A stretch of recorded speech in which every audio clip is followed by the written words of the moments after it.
All right. Hello, hello, hello. How we all doing? Welcome in and welcome back.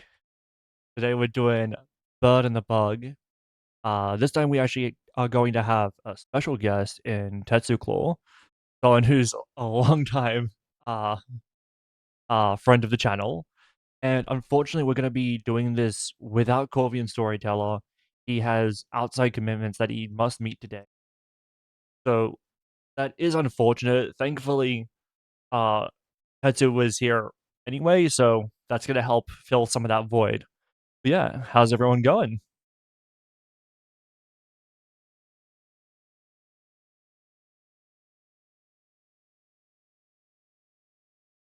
Let me also give a special shout out to him as well.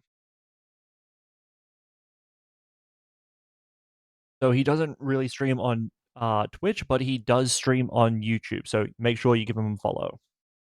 Actually, sorry. Make sure you subscribe. I'm not used to the YouTube lingo as much as I am the Twitch stuff. Yeah, how we all doing? How we all doing? So today we're doing a revision slash update of something that I did not a year ago. I think it might have been I think it was maybe 6 months or something like that. So I did this during the end of Natland, just before Endeavour released. Because what we did was we ranked the pull slash build value of each character in the game, including Endeavour, but we only ranked Endeavour based on her expected quality and pull slash build value. Because obviously we didn't have the numbers yet, we haven't seen the implementation yet, so that's all we had. Uh, Now we have all of these new characters, and also with things like the Hexen Circle, the Hexenrai buffs, like all these characters have changed in terms of their build values, their pull values, and so yeah, everyone's worth a lot more now. So it's definitely worthy of an update. And now that we actually have the podcast and also the YouTube channel, it's definitely worth having it as a permanent video rather than a passing VOD, I think.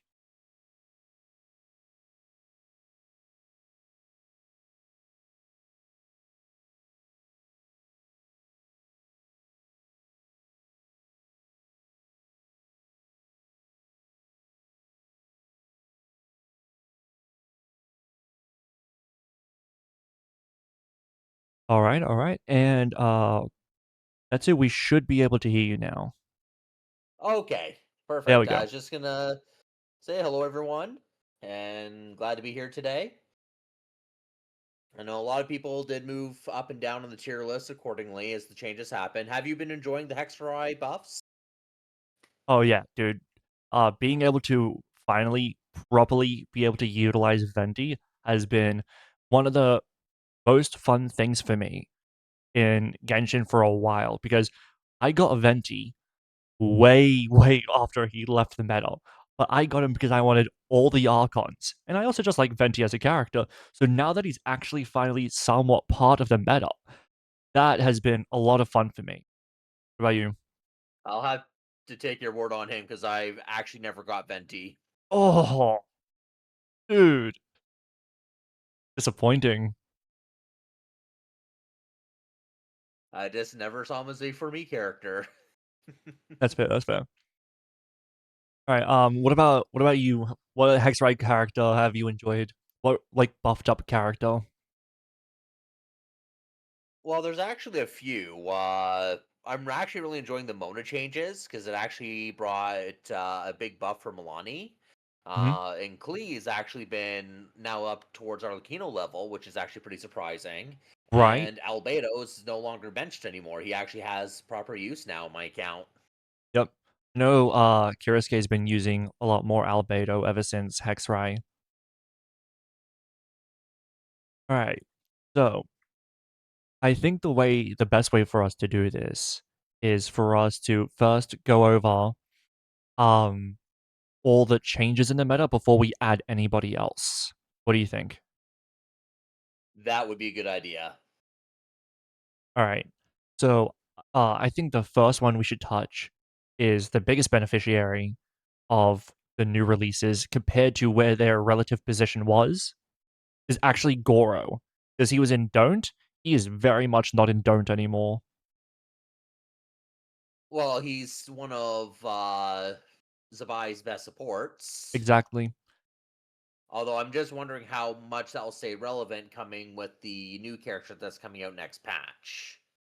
So, I don't imagine he'll stay. I don't. I do think, however, because of how relevant and meta Jabai is, having him in Don't is obviously just not fair at all. I think we could go pretty reasonably and fairly around tier 3 because he is not, like, irreplaceable in that team. If you put instead if you put a Zhongli, it's not as good, but, like, it works, and he's going to get pretty soon replaced, so he's very replaceable. But it's definitely worth building if you care about Jabai. What do you True, think? and a lot of his value though is from a C6, Yeah, so that is a pretty high constellation to go for, especially for a 4 star that doesn't appear on banners very often. yeah, you need 7 copies. But there is also technically a higher build value as well because he benefits from Fav Warbo, which also means that he helps battery the whole team. And mine is built that way too. And Yep. since his personal stats do not matter, you can actually put him on Exile set 2 for further battering, and that's what I did with mine, just to help battery mine well. God damn it, Norman's. Sorry, can you repeat that? Norman's did a redeem that kind of played over you a little bit. Sorry. Oh, I was just saying that for since his personal stats don't matter as much, like you want ER and crit rate for his reliability and for proccing the bow, Mhm. but aside from that, you can actually stick him on a 4 star set, so you can give him like 4 set exile or 4 set instructor if for what's the buy. Yep. Yeah. So his personal stuff doesn't really matter too much. So where are you thinking? Because I'm thinking tier 3. He's there mostly as like a placeholder because his other stuff isn't as valuable, and he's just waiting to get replaced. But even until he gets replaced, he's still pretty decent. He's definitely worth a build if you care about Shabai. And if you actually never get, what's her name, the new character? Tier The 3 is what, good in a niche? oh wait, so what's the new girl's character? Like for the tier rankings, like tier 3, would that be considered like good in a niche? So I would say, uh, very usable and they have their uses, but it's not going to be like a meta unit. So, like, obviously, tier 0 is if any sort of must pull character exists, it's them, right? Uh, tier Of 1 course. is not must pull, but if you have them, it's an upgrade to like any account by a significant margin. I would say 1.5 is a strong unit. Now, that's changed a lot with a lot of those units, unfortunately. Uh, tier 2 is still just like a good, strong, potentially great unit in that certain teams. It's hard to say because it's not strict definitions. Because some people like, for example, Janyan, she's like the most meta unit for one character's teams in Vares's, but or Deluxe as well. But she doesn't really buff up that many characters that much. But she brings up a lot of characters quite significantly, even if it's not their best. Yeah, well, I know she's more of a niche character is how I would Yeah, define her. So she's good in her absolutely. niche, but she's not in the meta. Yeah, yeah. I don't know how to give this one word because, say, for example, Skirk, he really, really benefits from Shenhe. That's a niche. But then we have characters like Zhongli, who's not a niche unit. He's a generalist unit. But in his generalist use, he's quite useful. He's still pretty meta in the comfort area, and of course, comfort's not Exactly. necessarily damage, but comfort does have a lot of value to a lot of players in Genshin. Exactly. So, to keep it to very strict terms, I don't know that I would properly be able to do that, just because there are some characters who are gonna be niche and very good in their niche, and there's gonna be generalist comfort units and stuff like that. So, I don't know if I would give it Well, a strict definition. niche is just a way. I wouldn't. Well, okay, I think I'm maybe confusing things a bit, but I may look at the niche of the character and then just try to decide how it fits in the tiers. Then at that point, if that makes sense. Yeah, So maybe we should have defined the terms first. So, tier 0 is like must pull. So, tier 1 would be basically one of the strongest, um, characters you can get outside of the must pulls. What do you reckon 1.5 is? Just someone who's insanely strong and just slightly below all those tier 1 characters? Like, they're barely behind them sort of a thing. Does that seem fair? yeah, so I'm just kind of adding on adding to the names of the tier ranking. So I Yeah, put tier 0 near must pull. Nothing is truly an absolute must pull, but absolutely, yeah, yeah. near must pull. And then tier 1 high value, and then tier 1.5 is going to be like a solid choice. Probably do, like, strong choice rather than solid, I think. Strong choice. Okay. Yeah, because it's not just like a, "Hey, that's not bad." It's like, you know what? If you have a 1.5, like, you pull a Mulwalani, that's a good choice if you want like, a vape unit.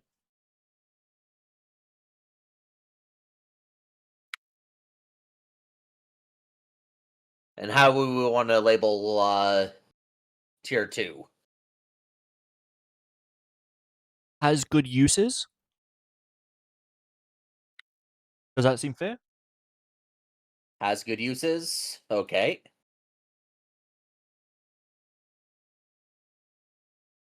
And tier 3 Tier 3, should that be can do the maybe job. niche? Niche sounds good.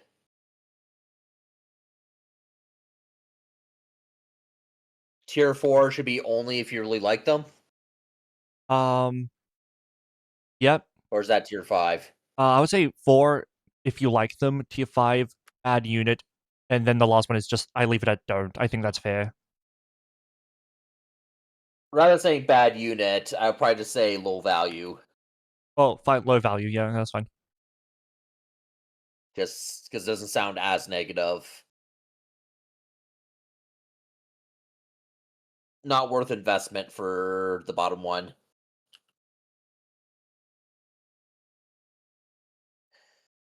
There we go.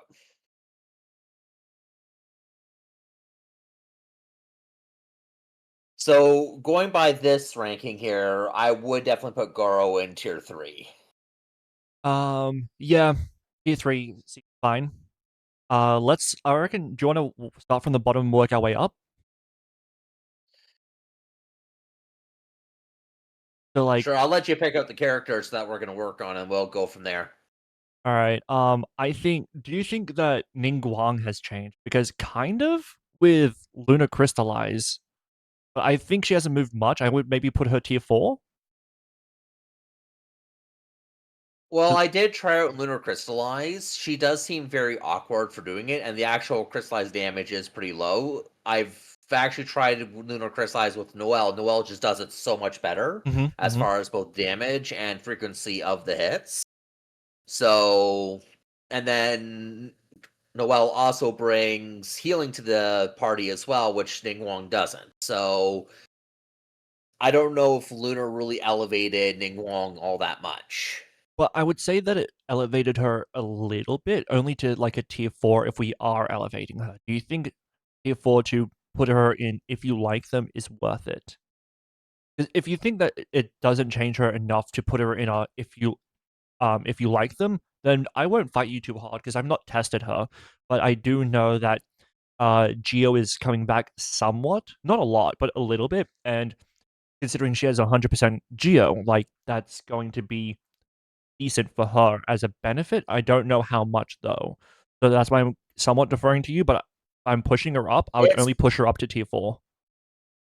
it's possible because, well, for tier 4 if you like them, because we are getting a new character that'll cover, healing for the team that will help with, Lunar Crystallize. Hmm. So, you could probably put a team together with her for there along with Columbina to bring that out first. So that yeah, tier 4 could work. She would also probably benefit from Chiori, right? Yeah, the well that Chiori has can be built with some good crit stats and such to help with its scaling. Because I did that in my last abyss where I used Zhongli for the Geo application and then Chiori to scale the Geo crystallize or lunar crystallize damage. Yeah. Um, well, the team that I'm thinking of where it would probably be her most meta team is probably her, Chiori, Columbina, and then Iluwa. Would you confer that And that's then probably her replacing best Lua team? with the new girl. Linnea. Yeah, Linnea. Yeah, by the way, thank you, Matthias. Yeah, so, do you agree that tier 4 seems fair? And that's probably her most meta team? It's possible to make her work, but it would just take a lot of investment. Yeah. So it So is a situation of I would if you agree, like her, only go if you ahead. like her. Yeah. So that does feel like a if you like her, go ahead. It's not worth it really, but Yes. if you like her, you can get it to Yeah. work. Um, I don't think Kujo Sara's really changed in her value or Chi-Chi, but I think that Kave has in terms of like maybe not worth or if you like him, because with Columbina and also with Lauma, we have new Dendro and Hydro damage, and Bloom being a big part of it, Lunar Bloom being a big part of the potential damage. Him not being affected by it is pretty significant. Where do you put Kave? Well, I know, Llama will buff blooms as well as lunar blooms. Mhm. But he does suffer the part where the bloom ICT has 2 hits, in a 0.5-second window, and his skill will detonate all available blooms around him, and he can what I think C6 is like every 3 seconds or so or something like that. So it's you do still waste a lot of dendral cores with him in that regard, and he doesn't provide much benefit to Nefer as far as being a support, since he's more of like an on field. Yeah. The only Suppose you thing could make him Mhm. work, but I don't think he's got much from it. The only thing that is making me think that he potentially has moved to tier 4, although I'm thinking more so tier 5, is that he has self-sustain because the blooms actually heal him. So you don't need to worry about a sustaining unit and you can go all in on damage on the supports. He is wheelchaired, but because he has self-sustain, he's comfortably in a wheelchair comp. I think that maybe moves him out of don't, even though really his value is not very high. If anything, that could put him to low value, although bloom damage was cut down in Nodcry to like 1/5 of what it was. Yeah. So I think he's low value, even though it's like he's not very good. Yes, I don't think he'd be in tier 4. I'd put him in low value I because could even with a lot of investment, it'll be difficult to make him work. I can agree with that. That feels fine to me. All right. So I think we're good on the don't and low values, unless there's anybody in those tiers you want to move further up. Because I think uh Jinyan, Fremine, Aloy, Kave, Chi-Chi, and Kushasara are all where they should be. Well, first of all, with Jinyan, I did use her at one time as a pyro applicator for Milani, but all she would do is apply pyro that's not circle impact with her burst with a high ER build. And then, but other than that, we now have Pyro MC, which takes over that same role, but also provides a buff for her Milani as well. So I think that does put her down to not worth at this point. Yep. Kujo Sarah, she's still like a good one to pair with Ryan Shogun in hypercarry teams, but those teams don't do as much DPS these days. Yep. Mostly Raiden's doing Hyper Bloom, but I have gotten my Sarah to burst for over 300k with her the main hitter on burst, and over 500k if you add up all the small hits too. So she can still do a decent job. So I guess tier 5 would be a good spot for her. Yeah. Look, it Chi hurts me too. Chi I love healer. her. I know that Ye Miko does not like her at all, and she actually helps Ito shenanigans from the background just to annoy Sarah. Chi Chi, she just provides healing if you're a new account and you get her, you need heals, you got a solution. I mean, honestly, you're better off running Barbara. And you get Unless you're gifted fighting a bunch of Barbara. cryo enemies, which keeps getting frozen all the time. But generally, you're better off running Barbara. But, yeah, so Barbara, yeah, I use my Barbara more than Chi Chi. And Aloy is forgotten in this game, let's admit. yep. Alright. But, so we're happy with the bottom 6? Yep. Alright. So, we're looking at tier 4 if there's anyone we wanna change. I think Dory's fine. Barbara's still in a fine spot, like, technically, you could move her to niche. I think you're really coping if you wanna move her to niche, because not really a strong slot in any of those niche teams, and where she could be a strong slot in, there's gonna be significantly better slot-ins. Amber, again, same sort of thing. Like, there's that flying Natlan unit, that local legend or whatever the fuck, and it's just like, I mean, you could, but it's not really worth it. Jin for an attack speed buff, I think is fine. Now, Razor, I think he maybe gets pushed to either tier 2 or tier 1.5 with Hexarai. I I'd put him up to tier 2. Like he's still like using like the standard sets with his theory crafting for artifact build quality. Mhm. He's up to like around 90k DPS, not quite 100k, which is kind of like the bar for it. So I'd probably put him in tier 2. He does have good uses now, but he Mhm. is now above a C0 Raiden Shogun Yep. in that same role. Um, out of curiosity, the Vaga weapon, where does that put him? Because he'll benefit I from have the not Vaga seen weapon a that yet. lot. The Vaga That weapon for could him is push him over huge. to 100k. I don't know. Well, I think tier 2 is still fine for him, because if you need the Vaga weapon for him just to get to 100k, um, and That's more that investment. yeah, that's a lot of investment when you could potentially just get a better character instead. So I think he's perfect in has its uses. He really does. He's not a bad unit anymore, even though it's kind of wheelchair cope. He's not a bad unit anymore though. I would Eula, agree on that. Albedo, I would put him tier up to 1.5. thinking either tier 2 or tier 1.5 I'm thinking 1.5 because because he's now up on Chiori level. yeah, and he has an EM buff with Luna Crystallize. That's just nice, man. It is nice, although you really want a C2 for that still, because I know it's C1 or C0. It's you have to cast it manually, and it doesn't have defense scaling until you have a C2. And with the C2, it even goes off automatically now with the Hexray buff, so you don't even have to cast it. Hmm. So, and then he does have a fairly long burst animation as well, and it's only 120 EM, so it could still end up being a DPS loss too in some cases. Um, but you could put him on instructors, right? And that gives another 120, which is 240.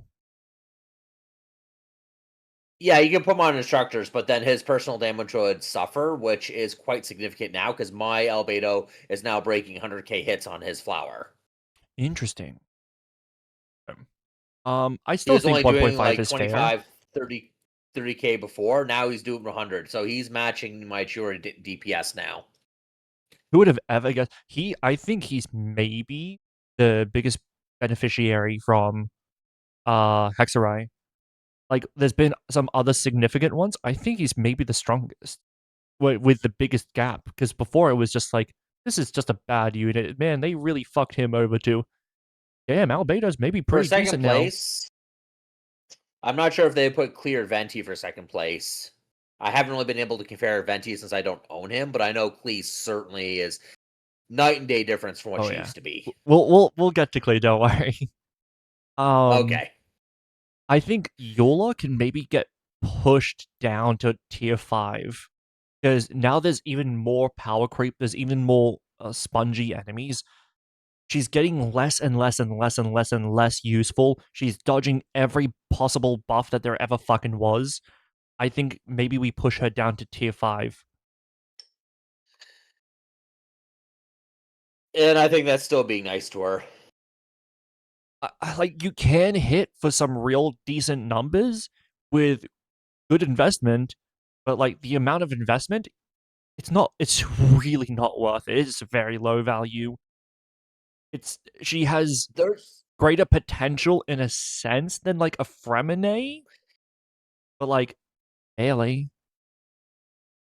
there's another thing that I would put her below Fremine in that point is because her burst is very backloaded rather than front loaded for her damage. Mm. And because when you use her burst, you got to charge it up by doing normals and skill and stuff like that to build up stacks and then have it blast at the end. And the problem with that is You want a to front good load your damage. 80% of her overall damage is from that blast at the end. And if it either A, doesn't crit, which can be built around, Yep. or B, the enemy dodges it because it takes forever before it actually goes off, and the enemy can go underground, dodge away somewhere, or whatever, then you basically lost your rotation's worth of damage. Yeah. Not just that, but there's another thing. It's better. Also a reason that it's better to front load your damage rather than back load your damage. Because let's say the enemy has a million health. If let's say that's hitting for 800k, and then the smaller hits after will hit for like 500k, right? It's better to have that 800k at the very fucking beginning, and then the rest can which are smaller hits can finish it off. Whereas if you're doing the 500k, then you're overcapping by 300k and you're taking off time. Yeah, because that big blast will go after you've done all the small hits, where it could be that big blast plus like one or two of the small hits would finish the enemy. Exactly. It takes And fewer those small other small hits. hits could have gone somewhere else. Yeah, that's why, like, while Raiden in her what she is now is not a super meta unit, her understanding of where the damage should be and how it should be is better because they front load all the big damage and then the smaller hits still hit better, but it's nowhere near as much as the first big hit. They don't backload it, which is why, like, Hmm. I think they learned from Eula when they were doing Raiden, which thank God. Even though Raiden's not what she was, like, thank God. Yeah, it's just the RNG behind Eula that you cannot build around and sometimes can't control. That's why I never pulled her.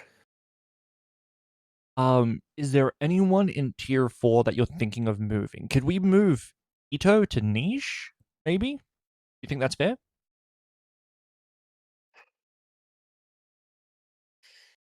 His ICD is not the same as Noel. He has ICD on his hits, but Noel does not. So he doesn't benefit from the Lunar Crystallize nearly as much as Noel does. Well, Noel's definitely going to be moved, so I'm not worried about. But do you think on his own, without considering Noel, do you think he could be considered a niche unit?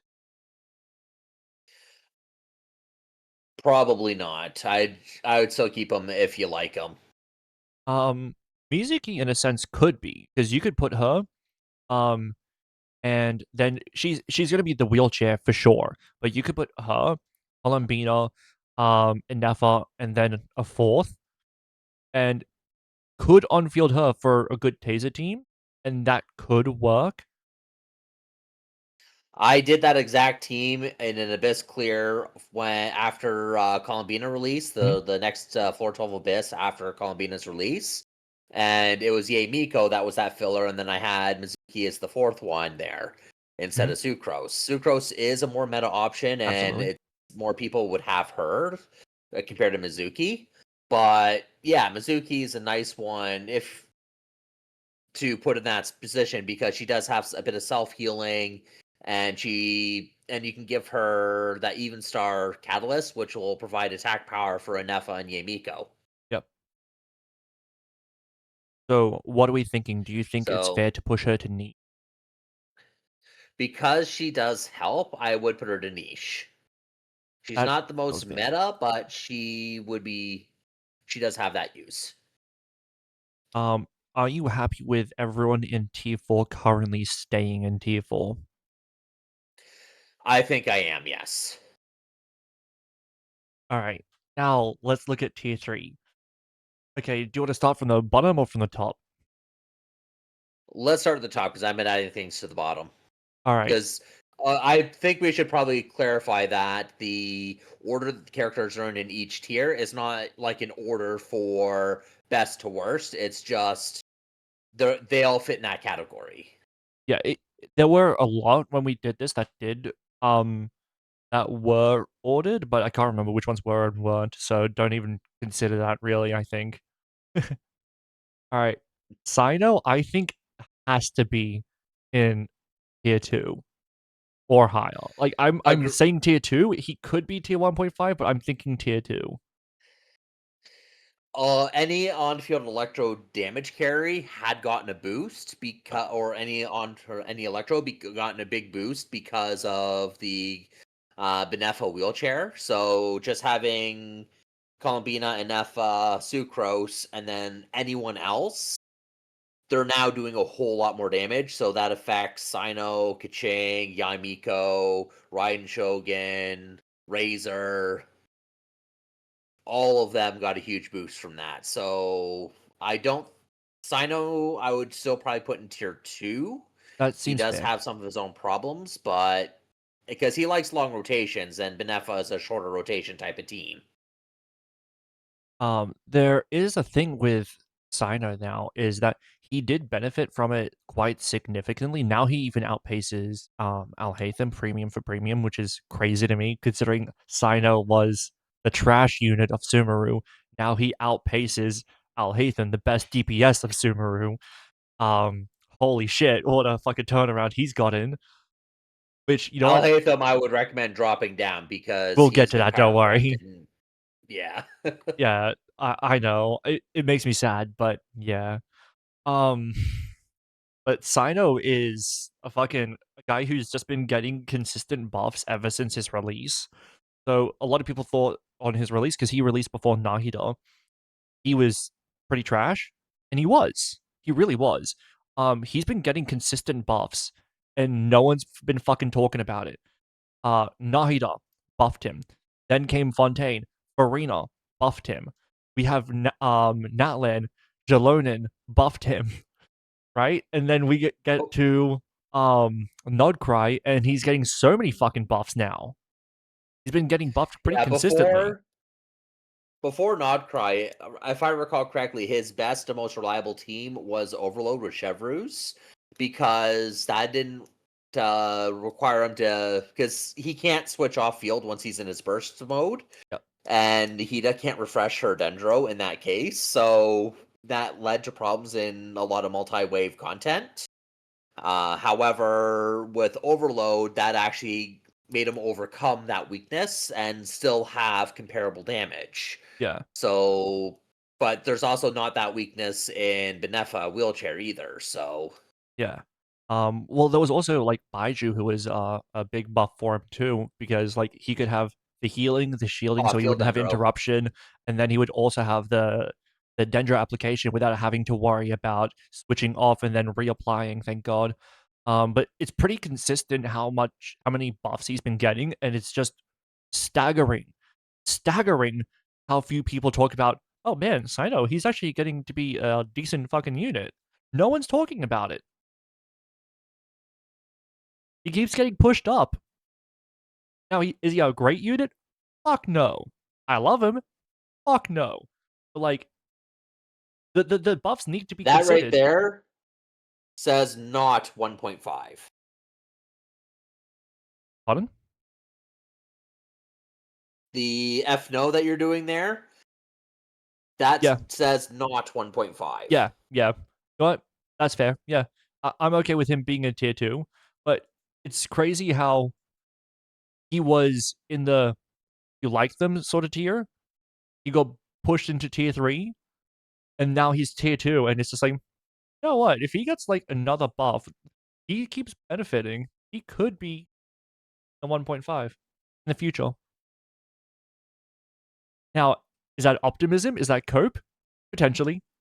I love Zyno, but it's still kinda crazy to me that he keeps getting higher up. Alright. Alright.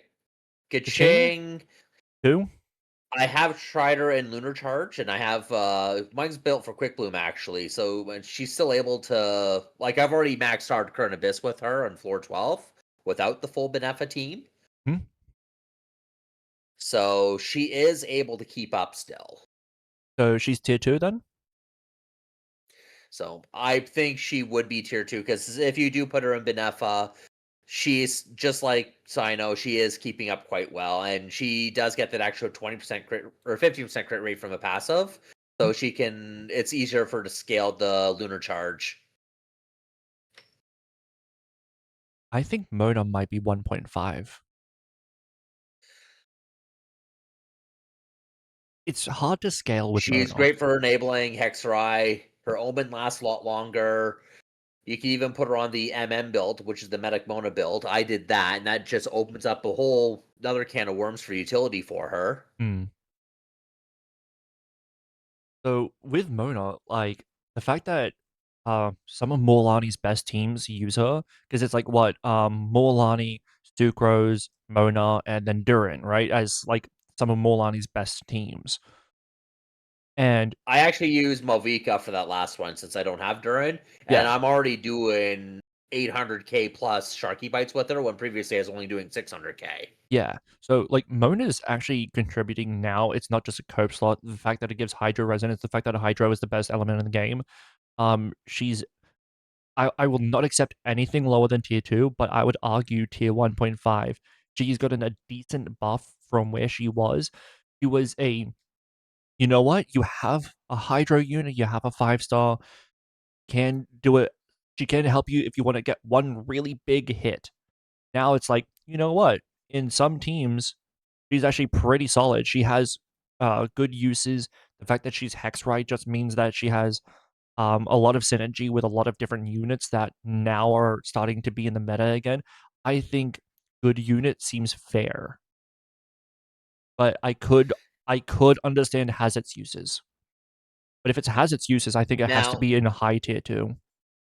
some of her value comes from her constellations too, because Yep. she does have an early constellation where it gives a bit of EM, but her C4 really got buffed. So you really want to have her C4, and just how many people would have her at C4 at this point of the game, since she is a standard banner character.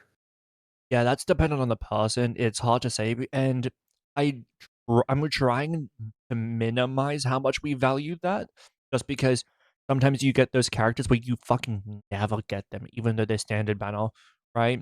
Say, for example, my Dale is still C0. I still have a C0's Dale. Like, I've been pulling for how fucking My long, day is right? C0 as well, but we do Exactly. have a few things that helps out with standard now. We do Yeah, have the anniversary picks, and then we yeah, also have the free constellation events where we can pick it once a year. yeah.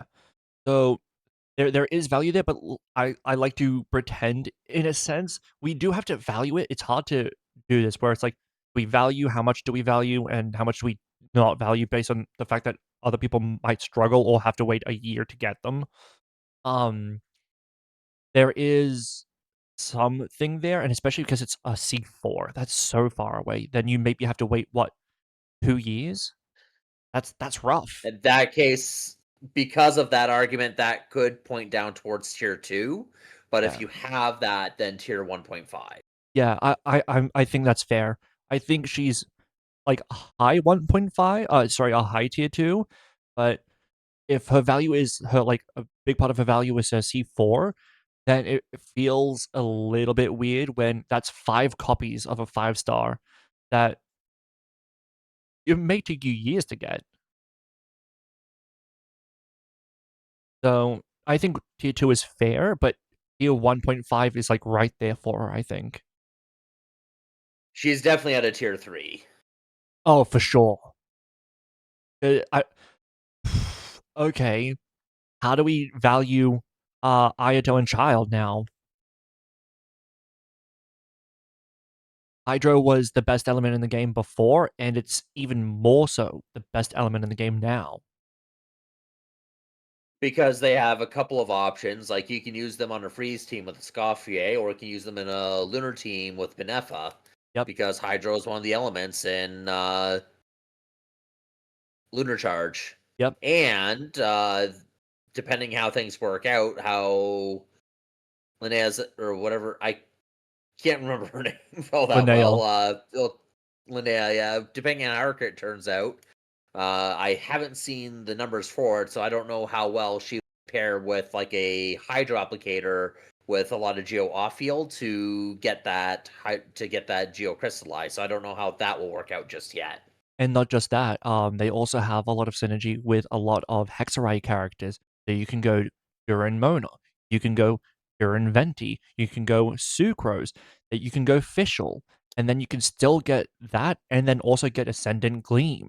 So there is a lot of potential value. Like you could go, um, like it's actually kind of wild that you can actually have Ascendant Gleam in a lot of teams and then also have Hexarai, which is fucking wild. The fact that you can get um characters like uh Benefa on like you can get Benefa on those teams and have it perfectly synergized is wild because it is damn near perfect synergy. I do typically value Ayato higher than Child. He has off-field application and his rotation is a lot easier to deal with than Child. Child is a lot more punishing if you fuck it up. From what Um, remember hearing, I don't remember the exact second mark, is after you use the skill and enter the normal state, you can just keep an eye on the skill for when it hits a certain amount, and then you switch off him, so you know you're not spending too long on him. And that was like the easy way to deal with that mechanic, so you don't but if you get lock yourself out on interrupted, his. like you get hit out of it and you mistime it because you like are getting staggered or you're getting fucking juggled or whatever happens from damage on field, you can be really punished. I didn't know that about him since I don't really play. I don't play him. Yeah, I don't even have him, but like it's pretty punish. The cooldown is very punishing if you fuck him up. I would probably still keep Child in niche. That's fair.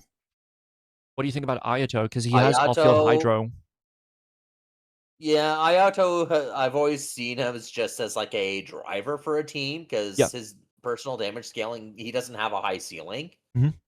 and he is there. Like he does work pretty well as an on-field driver for various things, and I guess now we have more of that, so he could go up to a tier 2, but I don't think any higher. I wouldn't put him any higher than that. Oh, definitely not 1.5. Definitely not that high. If it's tier 2, it's low tier 2. Probably, yeah. Uh, I'm I not think for I'm okay with no him still in in tier tier 3 2. Yeah. because to put him in the same tier as like Sino, Razor, Kaching, and Mona, it feels wrong. Like those characters are just much better units. Like Sino has Good a much point. better team, Razor has a much better team. Like they have much better teams where they contribute more specifically than Ayato does. All right. I think high tier 3, but you could make an argument for tier 2, but I think high tier 3. Because he's just a hydro driver, really. You can use him as off-field hydro if you're lacking off-field hydro, but like that's kind of cope. That seem Yeah, fair? and I don't see that much from his slashes anyhow for damage. Yeah. All right. DMC. So Lumine is going to be the DMC. Where do we put her in Potential tier main 2? character. I don't think I would really move her all that much because, oh well, she does give like an extra 80 EM. but it is still very Circle Impact-ish, and with her extremely high energy cost too, she's a bit harder to manage with her builds to be able to give her where you'd still want to give her like a set to add it, and she'd probably be the deep wood carrier if that's the case, taking Nahita's place. Yeah, so if you're going Nafa, you could just go her instead. Um, but you'd be going like what Lama Columbina, DMC, and then you'd be going Nafa. And honestly, this is kind of But a cope unit. This is just there to if take you're up that that low slot. investment, her Dendro application is not really that important. It's just what does she bring to Nefer? It's more Nefer wants the Hydro with her to be able to get her charge attacks done. And if you're just needing a Dendro for that spot, you can actually just throw Yao Yao in there instead, and she would actually provide sustain. Yep, Because if you're that low budget and don't have Lauma, you definitely don't have Lauma C1. yep, yeah, So I wouldn't put her higher than Yao Yao at this yeah. point. I think keeping her in tier 3 is fair, but it was definitely worth a conversation. Yeah. Um, Here's 2 interesting ones for me. Lisa and Beto.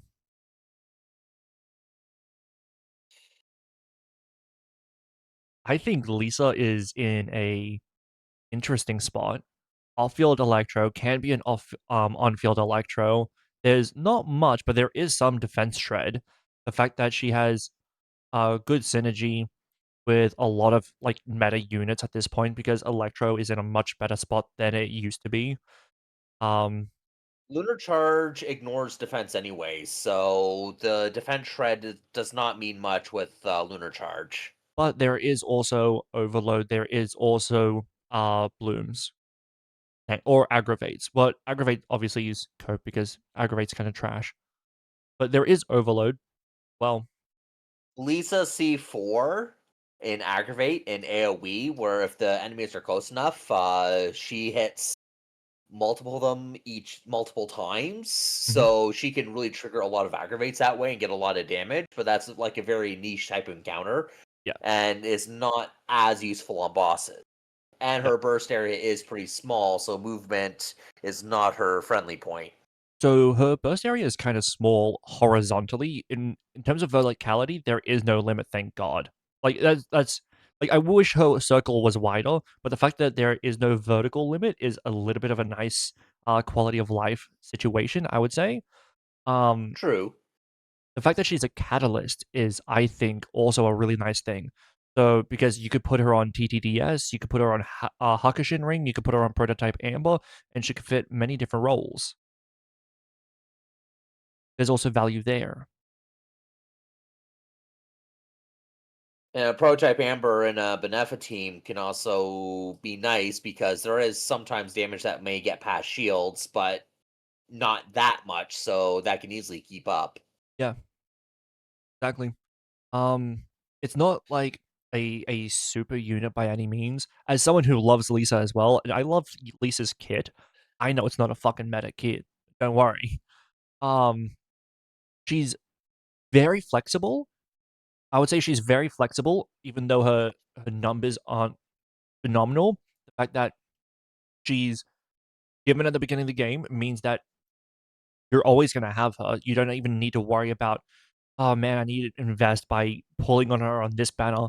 So there's no real issue of pull value because you You start can with get her her. twice a year from the in-game shop too. Yeah, I would say that while there's some stuff hidden behind her constellations, it's not like a how do I who's a good example? It's not like a Raiden C2 where you have to get the C2 to get good damage from that sort of a thing, right? It's not like a Yeah. Raiden C2. I think that there's a lot of utility to her where I could say that she has her uses, and that is the hallmark of two. But I will also say that is potential cope. So what do you think? I still say with her limitations, it does make it very hard for me to put her into tier 2. And same thing with Beto, because we have been having a lot of situations where we have single target fights as well, where things are just not going to scale nearly as well. I can accept that. Yeah. So because of their limitations, I probably would keep them in niche because they're more for like a niche use. I can accept that. Alright. Now one that definitely has to move. Yao Yao has to be minimum tier 2. Yes, Like, because of all the new Dendro teams that have been coming yep. out, and the fact that she provides healing on top of that, and can use deep wood and And she's one of the most low investment characters you can do. Give her give her HP. There you go. Because her burst, yep. unfortunately, means that she wants a lot of field time if you're gonna use her burst, so you're oftentimes better off just giving her HP rather than actually relying on her burst. Um, but you can give her Black Tassel, which 3-star weapon and one of her best in slots. Fuck yeah. And then you give her Deepwood, make sure she has an insane amount of HP. You're good. Yeah, and even if you do want to be able to have access to her burst regularly, she's also a great holder of Favonius, the Fav Spear. Mm, absolutely. Yeah. And that does help the party. And you don't even have to use her burst every rotation. But what I found when you do use her burst, she does heal enough anyways. One because mine has a fast spear, and I'll just jump around on her like twice, where it's just like a second and a half extra, and it just gets a few ticks out, and that's enough to basically top off my party still. So it's very easy for her to heal up your party. Yeah. Yeah. She's just right now in a shockingly solid spot. Way better of a spot than we expected. And speaking of way better spot than we ever expected, Noelle. She might just straight up be a good unit now. I would put her up in probably tier 2 She's either tier 2 or because 1.5. mm, Well, let's discuss it before we rank. Let's discuss it before we rank. of course. So, you discuss Noelle. I've been yapping a lot.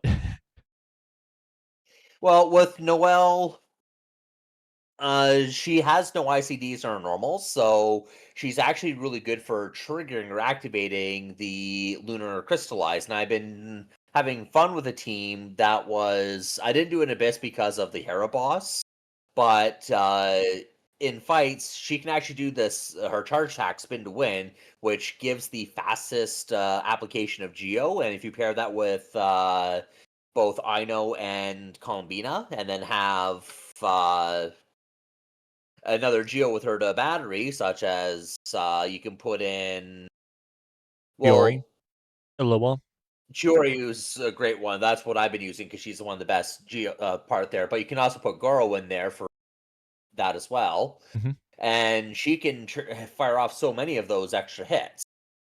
And with her being able to use Red Horn, if you have it, then You could she even can put her really on White stack up a good Blind. crit ratio. The fact that you could Yeah, even White put her on Blind White can Blind and work, that's but really good for her. there's a crafted catalyst as well. Let me actually Is it not crafted. I Catalyst? mean crafted claymore. Crafted claymore. Are you talking Let's about see here. the Fontaine one, the Tidal Shadow or whatever it is? No, it's a Nod Cry one. I don't remember what I'm the just not finding great it. names are. I'm just Um, looking for it now.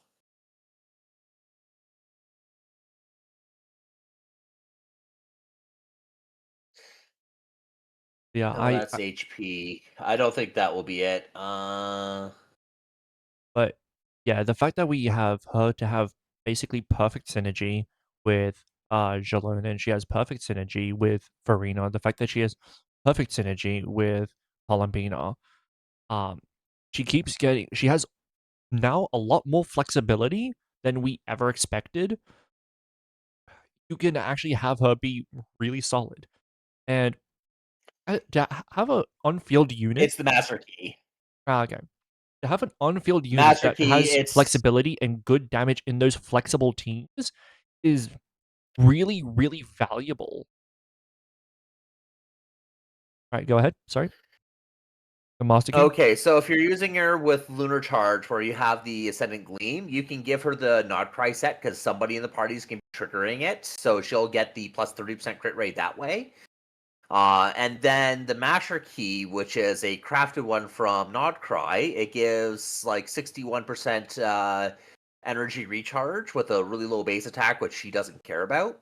And at R5, she'll give 120 EM to the Punk Cousin, increase amount of mastery by that moon sign, increased by a further 120. So that's 240 EM for Noelle, which will help scale that. Then you can still build her with her typical defense crit build to help scale the Lunar Crystallize. So she has the ER, bit of EM to help, and then crit stats, and that's like a budget way to use her in that. But Redhorn would be better. She does kind of need her C6, but you can get her constellations two at a time, two per year, and from the shop. And she does. She's been in the game for quite a while, so a lot of people would have her up in cons. Yeah. Like, a lot of her stuff is hidden behind her constellations, but when you get her constellations, like, she's actually in a really good spot. I think another thing that is worth mentioning is that there's also a nice, really comfort thing about Noelle, is that she has her She's own fucking immortal. shield. She has her own shield. So that means you don't even need other sustain units. She's a perfect DPS that's flexible right now, while not needing any sustain units and only needing damage units. That's really fucking nice. It's like the old meme when like if you look at like stereotypical RPG roles where you have like the damage, the DPS, the tank, and the healer. She's all three roles in one. Yep, 100%.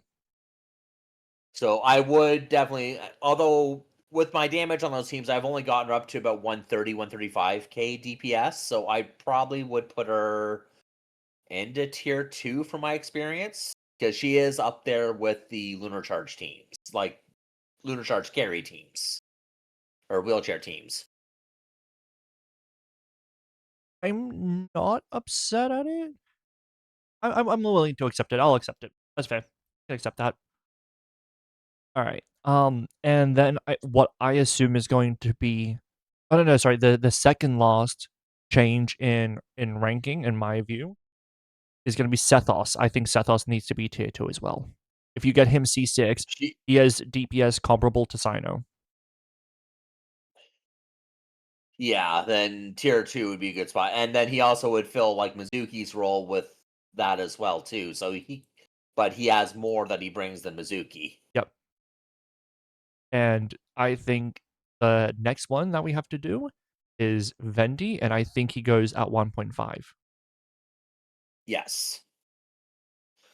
So, Vendi, crowd control, considering that there's now more, especially in things like Spiral Abyss, there's more mob units than there used to be before. Spiral Abyss was just stacked full of fucking bosses.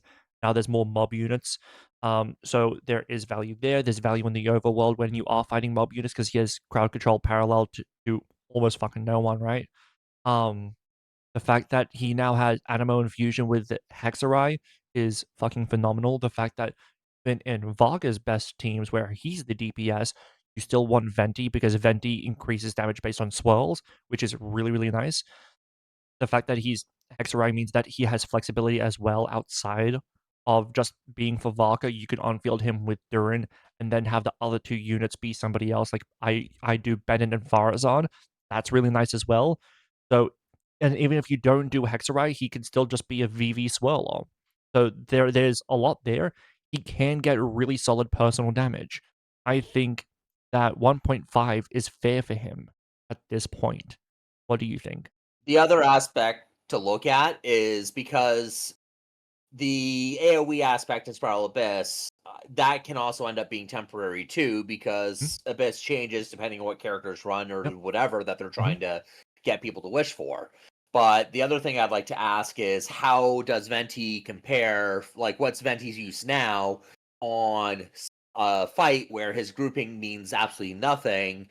How does he stack compared to like other characters like Kazuo and such? So his personal damage is now a lot higher, so he now has like a justifiable use. I would put him in a team with in a single target fight where his grouping doesn't work. So, you can still unfield him and that still works because, uh, if his grouping is removed, he does lose value, he absolutely does, um, but it's not like he's useless like he used to be. He used to be useless if you couldn't group with him, but the fact that he can on field now is pretty strong. The fact that he has a new signature weapon is pretty strong. Um, so and it's like while you might say, "Well, yeah, that means you're going vertical investment with him, and then you're going really high vertical investment, anyone else can be meta too." I would say he benefits more from these vertical investments than other characters do.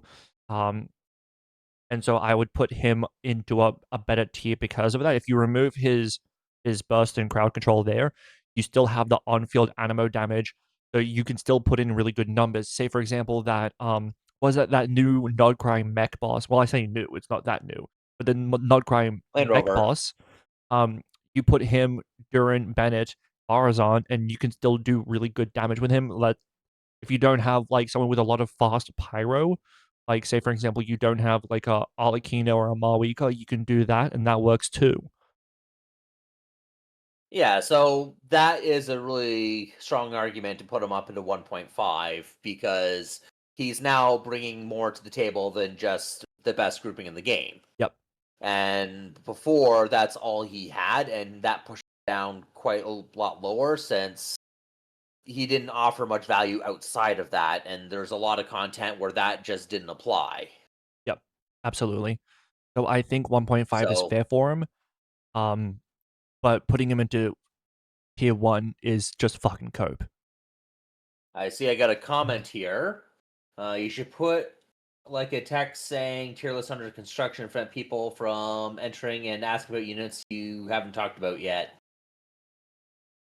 You reckon that's gonna be necessary? Because while we're discussing them, we're I still don't moving them think around. so. We are. Yeah. I know. I don't think that's going to be too necessary because someone starts asking about that. We can mention if we're still working on it or not, or if they've been talked about or not. Yeah, considering that the whole stream is about, adjusting the tier list and updating it, and then even just you'll be Mhm. hearing us discuss where they should be moving up or down. I think you'll be able to piece together contextually even then. Alright, are we happy with everyone who's in tier 3 not going up or down?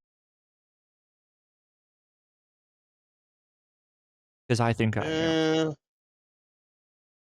I think so. Like I know Lynette, she can still do BVV bot. Yeah, Kirara's good in a pinch, and she does have off-field Dendro application at C4 plus to help with activate and stuff like that, which I've used in Abyss. So a lot of them do have niche uses. Siege Queen, you get very little value out of her for most players, but I was able to get really good value out of her due to how my account's set up. So but yeah, she does fall that's under the niche as epitome of a well. niche. So I can't make an argument put them higher. What about Nilu with Columbina and Lauma? With Lauma, that actually pushed her up. Columbina, I'm not sure about Columbina really being good with that, as opposed to just having Columbina and Llama on their own, because actually Columbina can do on-field Lunar Bloom hits with Llama's buffs and having. So I suppose that could work, but Also Hydro Resonance that with just those actually two. no, that would make a strong team if you have Columbina, uh, Llama, Nilu, and Nahida. Yeah, yeah, that's what I'm thinking. Then you could on-field probably like Columbina and Nahida. It'd be Columbina, so yeah, it'd Or be Columbina Columbina would or be on Lauma. field because you'll be spamming her charge attacks So I think put her in tier 2, do you reckon? because you don't consume the dendro cores like you do with Nilu. So, or no, with Nefer. So Nilu would be then allowing them to super bloom. Yeah, so, what do you reckon? Tier 2?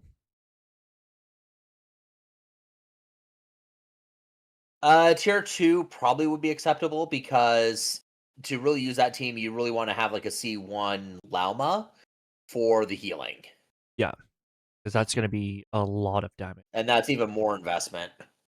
You could instead of Nahida, you could go somebody else, like, you could go Yao Yao and put Columbina on Prototype Amber for so you have dual sustain, Prototype Amber being actually a really good unit, weapon for Columbina, but then Or again, that's still Baiju. or you can go Baiju, yeah, there are ways that you could work around that, um, so it's not that it has to be like a C1 llama, but yeah, C1 llama is gonna be the big one when it comes to someone like Nilu in that team, but that said, it's still, like, a really solid team. The fact that she Yeah. enables that really, really strong team to exist is good. That said, it's not gonna perform as well against bosses, though bosses aren't the only thing in the game.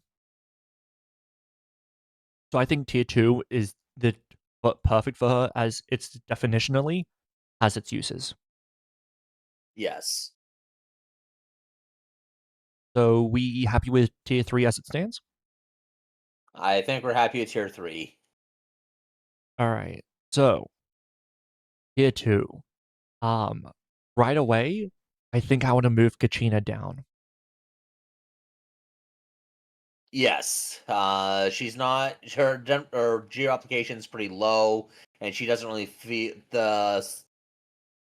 Cinder City is not nearly as important these days, with especially with the new lunar stuff. So I'd probably put her down to low value. I reckon more so if you like them.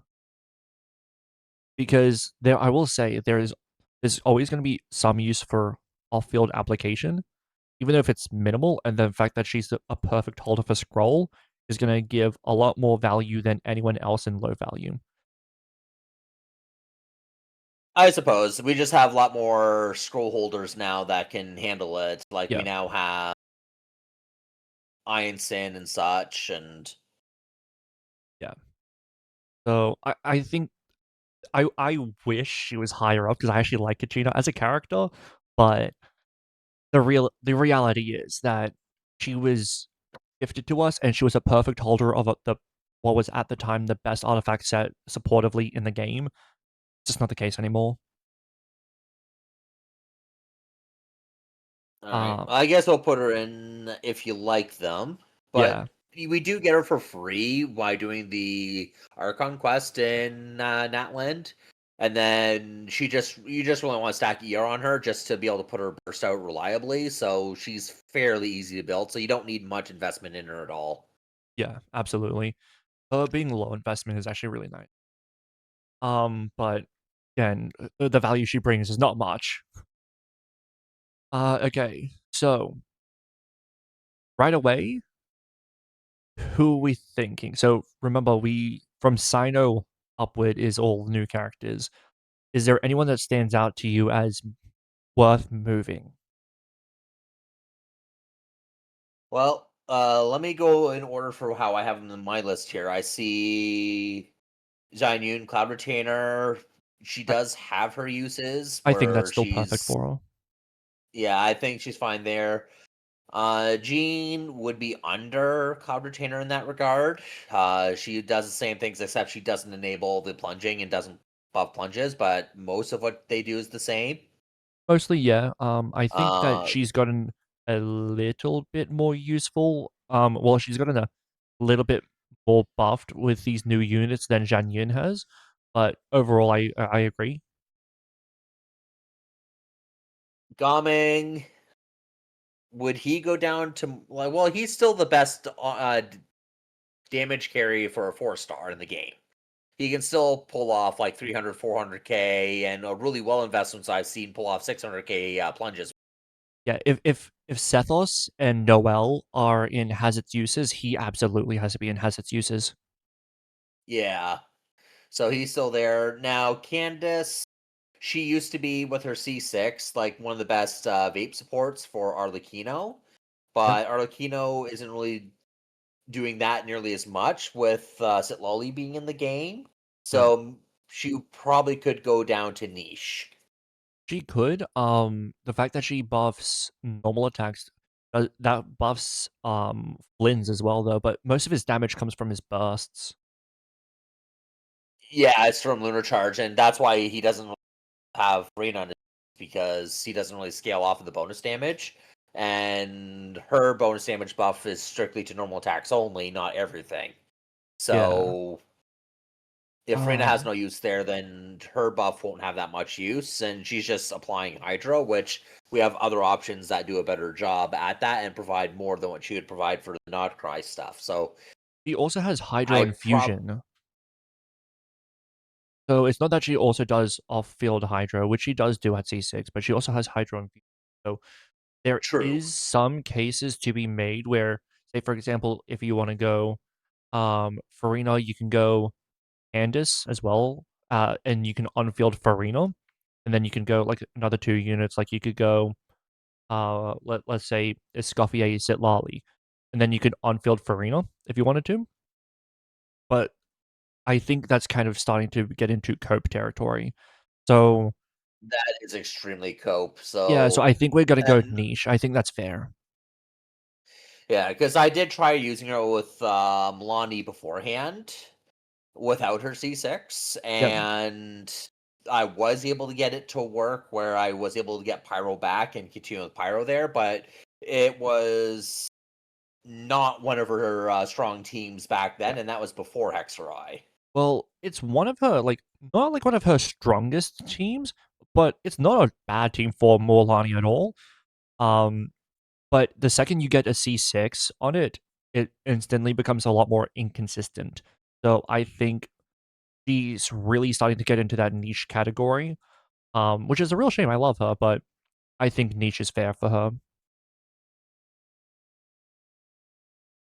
What do you think about Now, Yai Kokomi? Miko. Oh, you want to talk about Gokumi next? Yeah, because Candace was ahead of Kokomi. What do you think about Kokomi? And then we'll go Lanyan. Let me find her here.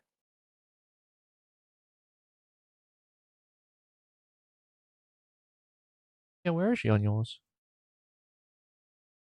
Oh, I didn't put her up there yet. Oh, Oh, okay, my bad. that's fine. Okay. Um, yeah. So, also Lanyan's Uh, not there. I don't think because it goes Kokomi then Lanyan. what tier was she in? They're both tier two. Tier 2. Okay. Okay, so with Kokomi, she has like I've rebuilt my Kokomi to support my Nefer just so I don't have so I can see my Columbina for other teams. And what I did with her is I changed her weapon out to sacrificial fragments just so I can have the reset in the skill for better jellyfish uptime and for reposition options. And then I also gave her 4 set instructors so she can give EM 120 buff. EM buff, which my Nefer enjoys. And I do find that her style of Hydra application is more reliable than Barbara when it comes to Oh be able to yeah, get the charge hacks off on Nefer. So, and I've actually been able to do some pretty good stuff with her. And I even did that my last Abyss as well with it. yeah. Um, I actually love Kokomi. Mine's C2 actually. So I accidentally got the C1, and then when we had the constellation earning, she was the first one I got because I was like, you know what, like I got a C1. I use her pretty regularly as an on-fielder. Actually, I was like, fuck it, I'll go for a C2. Just gonna invest more in Kokomi when I can, just pretty easily. As long as it's not gonna cost me, I'll invest in her when I can. Um, Uh, so at C1, she becomes a very decent on-fielder if you go mono hydro. And her unfielding in mono hydro is actually pretty solid. You can go her Yelan Farina, and then the next unit you can go between either Kazuha, Jalonin, or Escoffier, and it will work. It will actually be really, really consistent, and it will actually be better than whatever it is that you expect. The fact that she has solid off field is also really, really nice. The fact that she's a catalyst user, so you can put her on it's like TTDS, you could put her on prototype Amber, you could put her on Hakushin Ring. The fact that now we also have lunar reactions and she's Hydra, which is the best element in the game, is really nice as well. That said, Agreed. I still think she stays in tier two and has its uses just because like she works in all of those things really, really well. None of those things are made for her. What I'm using her now, mine is currently Constellation 0 for my Kokomi. But if I were to get constellations on her and still use her for my Never team like that, her constellations do not matter at all. So I have not been tempted to really try to vertically invest in her in that regard, since I'm not really trying to go for that play style with her. And even then, she's still bringing a lot of value to my account. And then even in Imagine Theater, for example, she's a good, like when we have Hydro in there, she's like a good spot healer, and then adding EM to the team with the way I have her built, she is just more utility that she brings for a very low investment character. Yeah. The fact that she has so little investment, just give her a fuck ton of HP. Good. Give her HP, and you're good. You want to put her on any of these other weapons? You're fine. Go ahead, do that. You want to put She her on has Ocean Hued lots of Clam? Go artifact ahead. options, Hmm, and it's very easy to get her to overheal. Like yep. being on a 4-star set with instructors or whatever, I still heal plenty on her where I have no trouble surviving in the worst of content. Yeah, and the fact that, now with a lot of bosses that you have to heal out of their debuffs, she's actually really, really nice for that. But I feel like it'd be Moonfly? a little bit cope to put her in 1.5. I think she's high tier 2. What do you think? Yes. Well, I totally agree with tier 2 with her. She is there. Yeah. I would fist fight you if you're telling me she's tier 3, though. Oh, no, no, no, I would not put her down that low. She's too like, she's not, like, good in, like, one team. She has uses in a lot of places, so Yeah. that's not the definition of niche. Yeah, she's very much a generalist unit, much like Zhongli, which we'll eventually get to. Lanyan, I think, is still perfect in tier 2, though I think her value in tier 2 has diminished. I think So she's she'll a be, like, lower a tier low 2 than she used end. to be. Well, she does have, theoretically, the strongest shield in the game. But the problem with that is that you need to count on her shield resets to build that back up after taking damage. If you do take like one big single hit, it's Fucked. still going to pop her shield a whole lot easier than Zhongli. Yep. But Um, she can bring VV Shred. yeah, but I mean, at that point, if you're relying on the VV shred to bring her utility to tier 2, every VV shredder could be up there. Like fucking Sayu could be up there. Lynette can be up there, and then it's like, what's the point of the tier 2? Um, I think Well, that's not my so. point. My point was Yeah, that if you consider her shielding, if you need her there, like for example, if you're going to use it with Kino, and then you throw Bennett on there, and then you throw in like Sitlali or something. You can still actually not Sitlali. You wouldn't let's have her Lolly. there. You have like your Farina. Oh no no no. We'll go Candace. There we go. Or Yelan. Candace. Okay, Candace, C6 Candace. Yep. So in that case, once you put Bennett's stuff down, you get power on the boss temporarily until Candace's things takes over. Then you can just do a quick swirl with Pyro and get that shield up for defense for Arlecchino, and then you can start going ham with Arlecchino's damage. Yeah. So you can still get good use out of her in that regard. I'm not saying that's all what you were saying is that just Vivi can put her up high. Um, but a big It's part just of her yeah. added to what she has as a whole. Yeah, it's just that a big part of her utility, like half of her utility is something that can be held by a wide variety, and the utility that she brings of um her NA shielding, which is hidden behind her C2, mind you, as well. That's not as useful as it once was because characters like Arlecchino are not as useful as they once were. That said, she's still definitely tier 2, I think. It's just nowhere as high in the tier 2 as she once was. Do you think that's fair? I would think that's fair. Okay. Guy Miko has probably gotten buffed to maybe 1.5. Maybe. Okay, so I am a Yamiko main, Oh, big really? time. Could you tell? So I'm going to be trying very hard to set my bias aside because my perspective is also through a C6 one as well that has a very strong build. You're going to fail to set your Uh, bias aside. I can tell right now. I can tell right now. so now let's look at her limitations and what she brings to the table. Uh, Now, limitations, she's more set up for long field time use and long rotations. Oh yeah, So she's not very good at acting as a support on a team because she still wants at least like 8 seconds on field, which is yeah, way too long for a support. So she's not going to be replacing Vishal, that's not for even sure. close.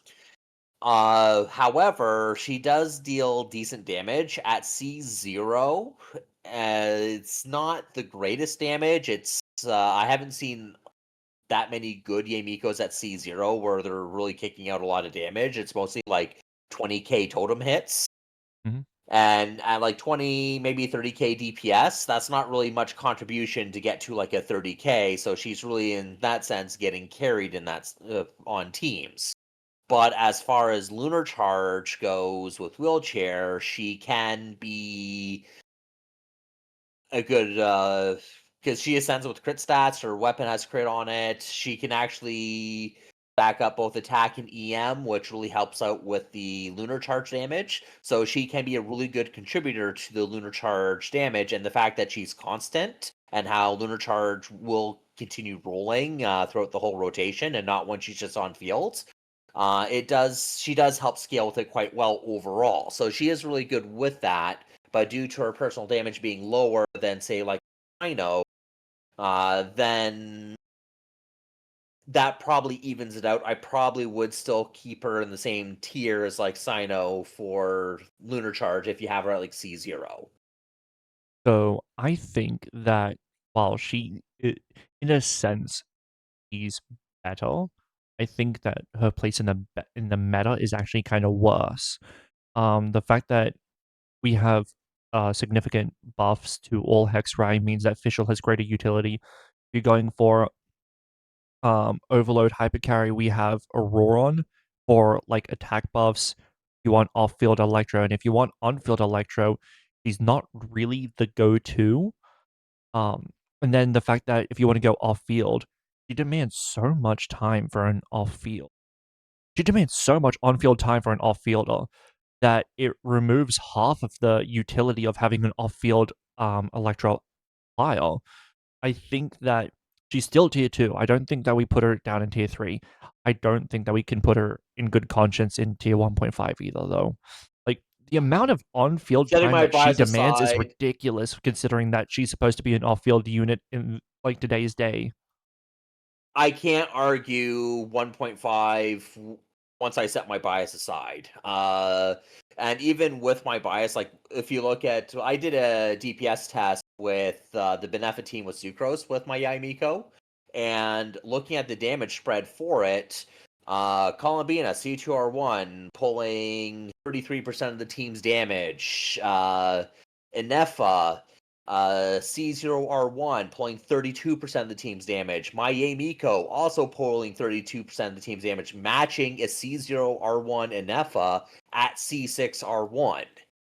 And you're on-fielding Uh, her, right? Or are you on-fielding Sucrose? well, I go back to Sucrose periodically, but I do on field Yamiko's the way my EI scales. She can also benefit from the EM buff from Inefa's burst. But aside from that, she is. I did get her. I like call her Fox or Fox team, and I've gotten that to like 190 yes, which is downright insane for a Yamiko. But again, at D6. C6R1, she's now basically a match for a C0R1 and EFA. Yeah. Yeah. So I can't put her. So at C0, I don't think she could go any higher. I don't think she deserves to go up to tier 1.5 at all.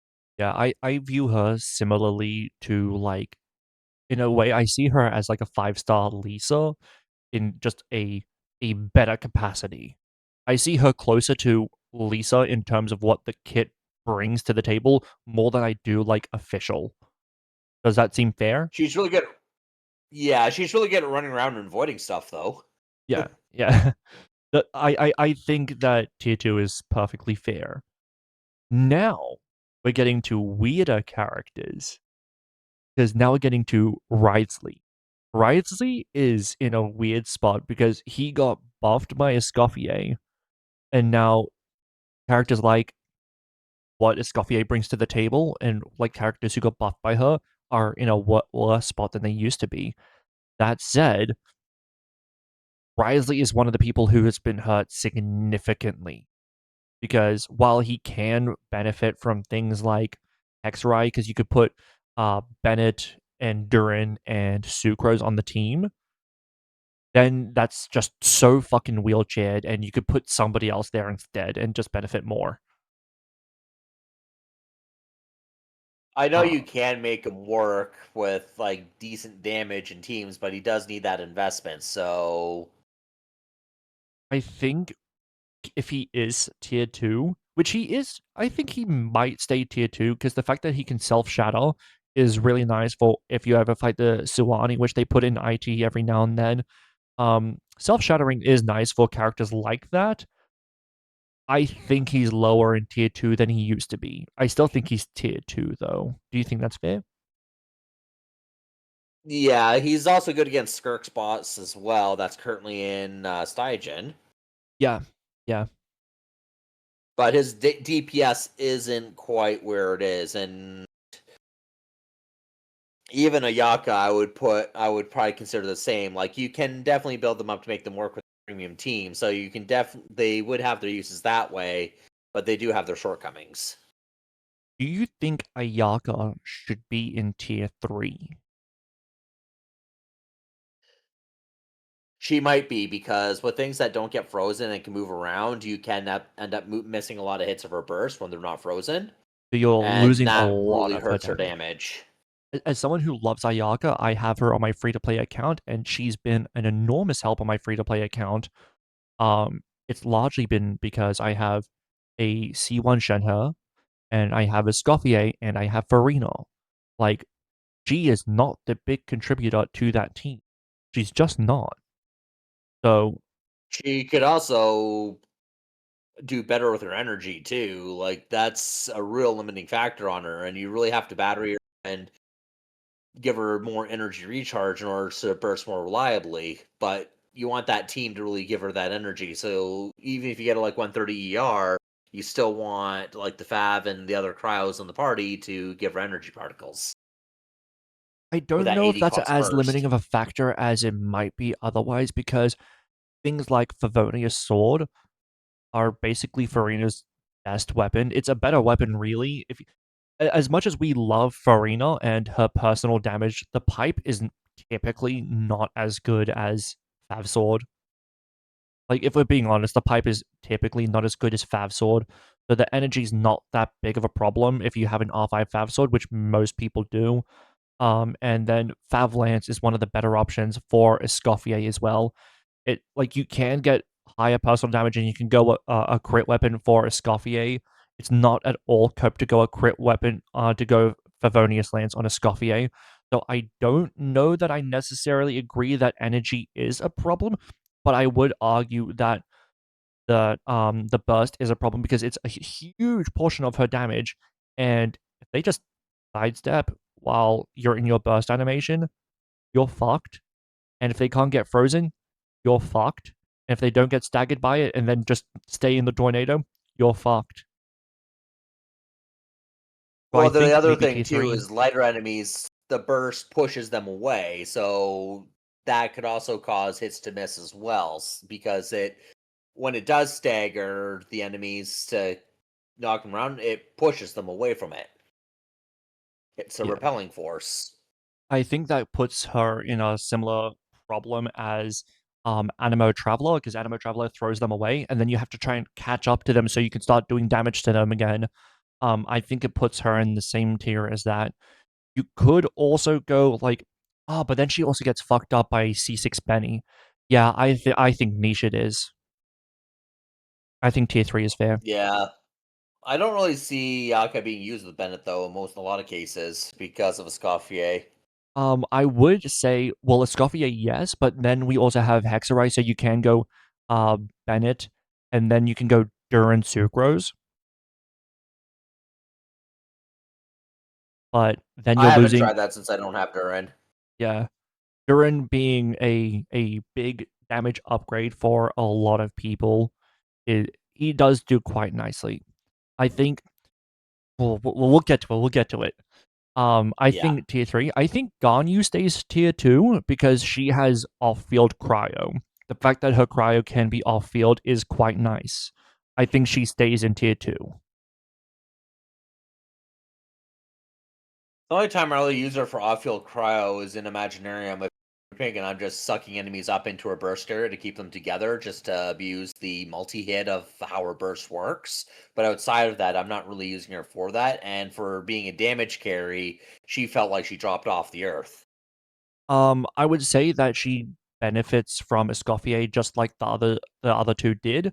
I would say she doesn't benefit from them as much as a damage carry, but the fact that we do have things like Imaginarium or Stygian where you need so many characters to be built, I think she's in a situation of has her uses. Now, if you want her to be a damage carry, it ain't gonna be great, but there are teams where she can perform well. Like, for example, Farina, Escoffier, Shenhe, she can perform. She's not gonna be like a top tier. She's not gonna perform like fucking Skirk is, obviously. And you're better off getting someone like Wriothesley or Skirk. Definitely Skirk over Wriothesley. Don't get me wrong, they're not like right next to each other. But like Wriothesley being the second best cryo DPS in the game. Um, So how'd you compare her to a Yaka? she is a little bit worse as a carry than Ayaka. That said, the fact that she's way better as an off-field cryo, I think gives her way more flexibility than Ayaka, and that means that I think she has to be in a has its uses. Though she's low in that tier, I think, if we are putting her in that tier. She's either high tier 3 or low tier 2.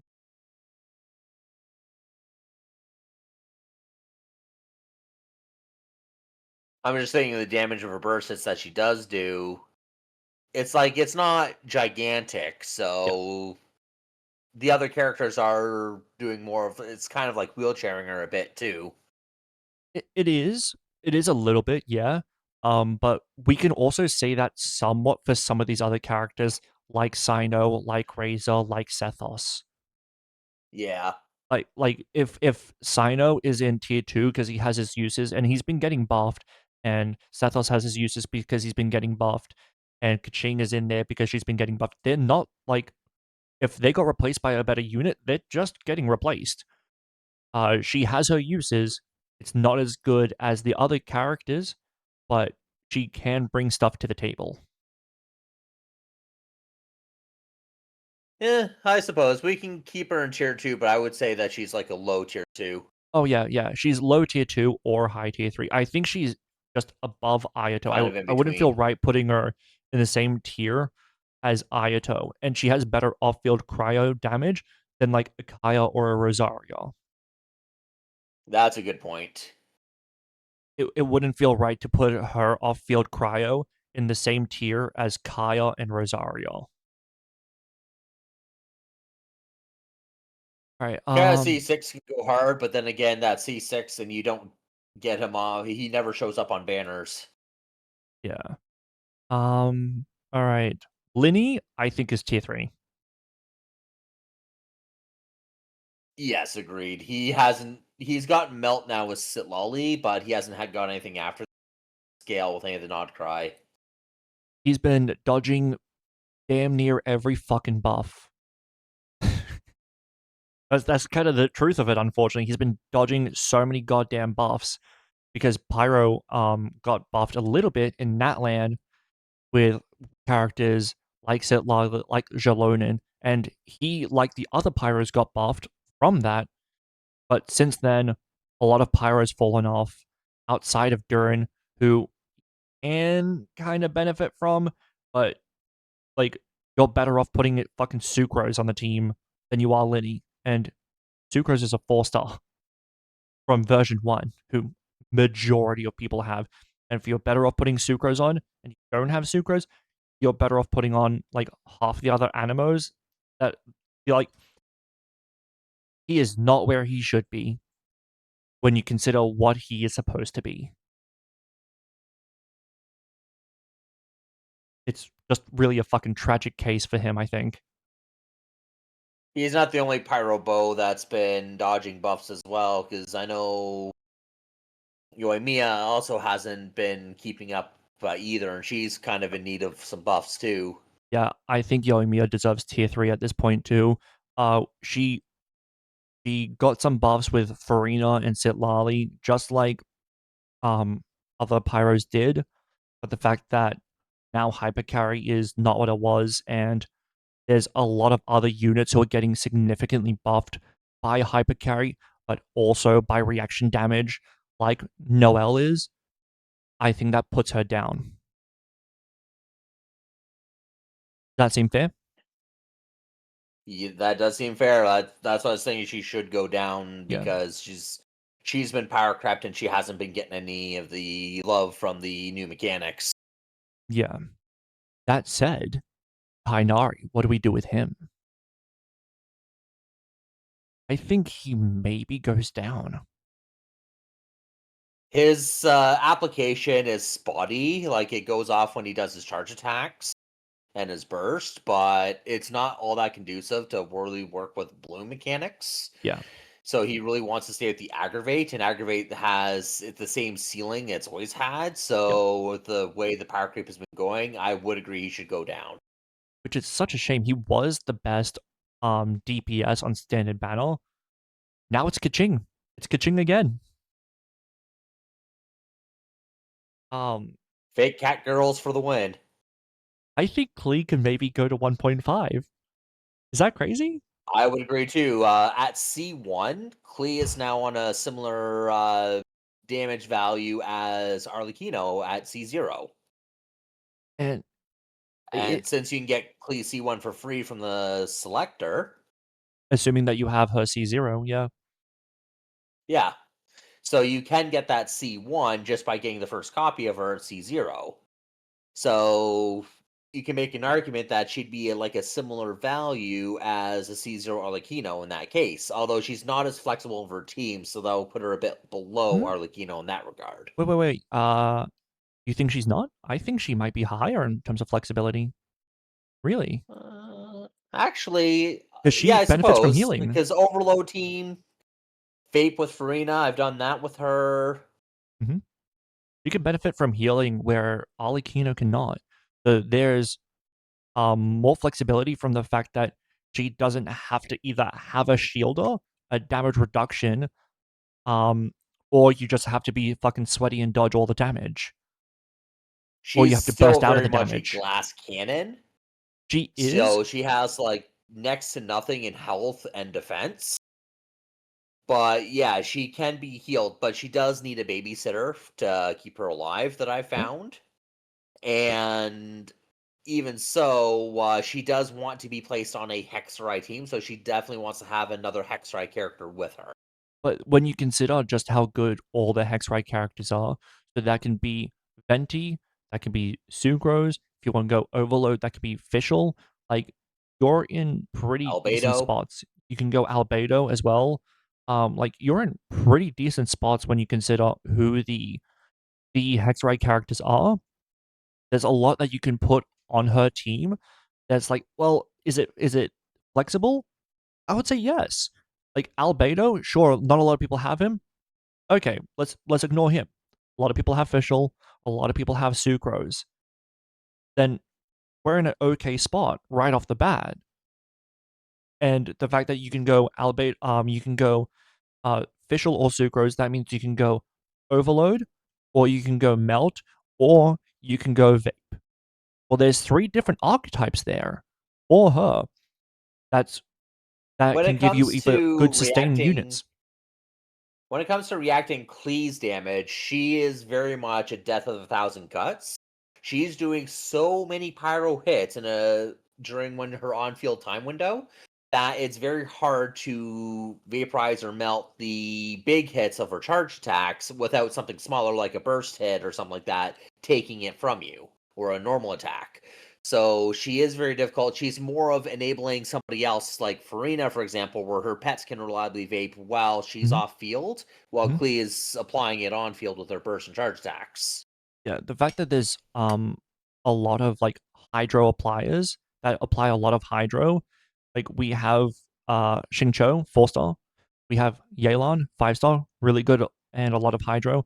We have Farina, who has a good amount of hydro and a significant amount of buff and an enormous amount of buffing, and a good amount of personal damage as well, which we'll get into Farina later, obviously. The fact that she works with Mona, but you would probably want somebody else with Mona as well for hydro.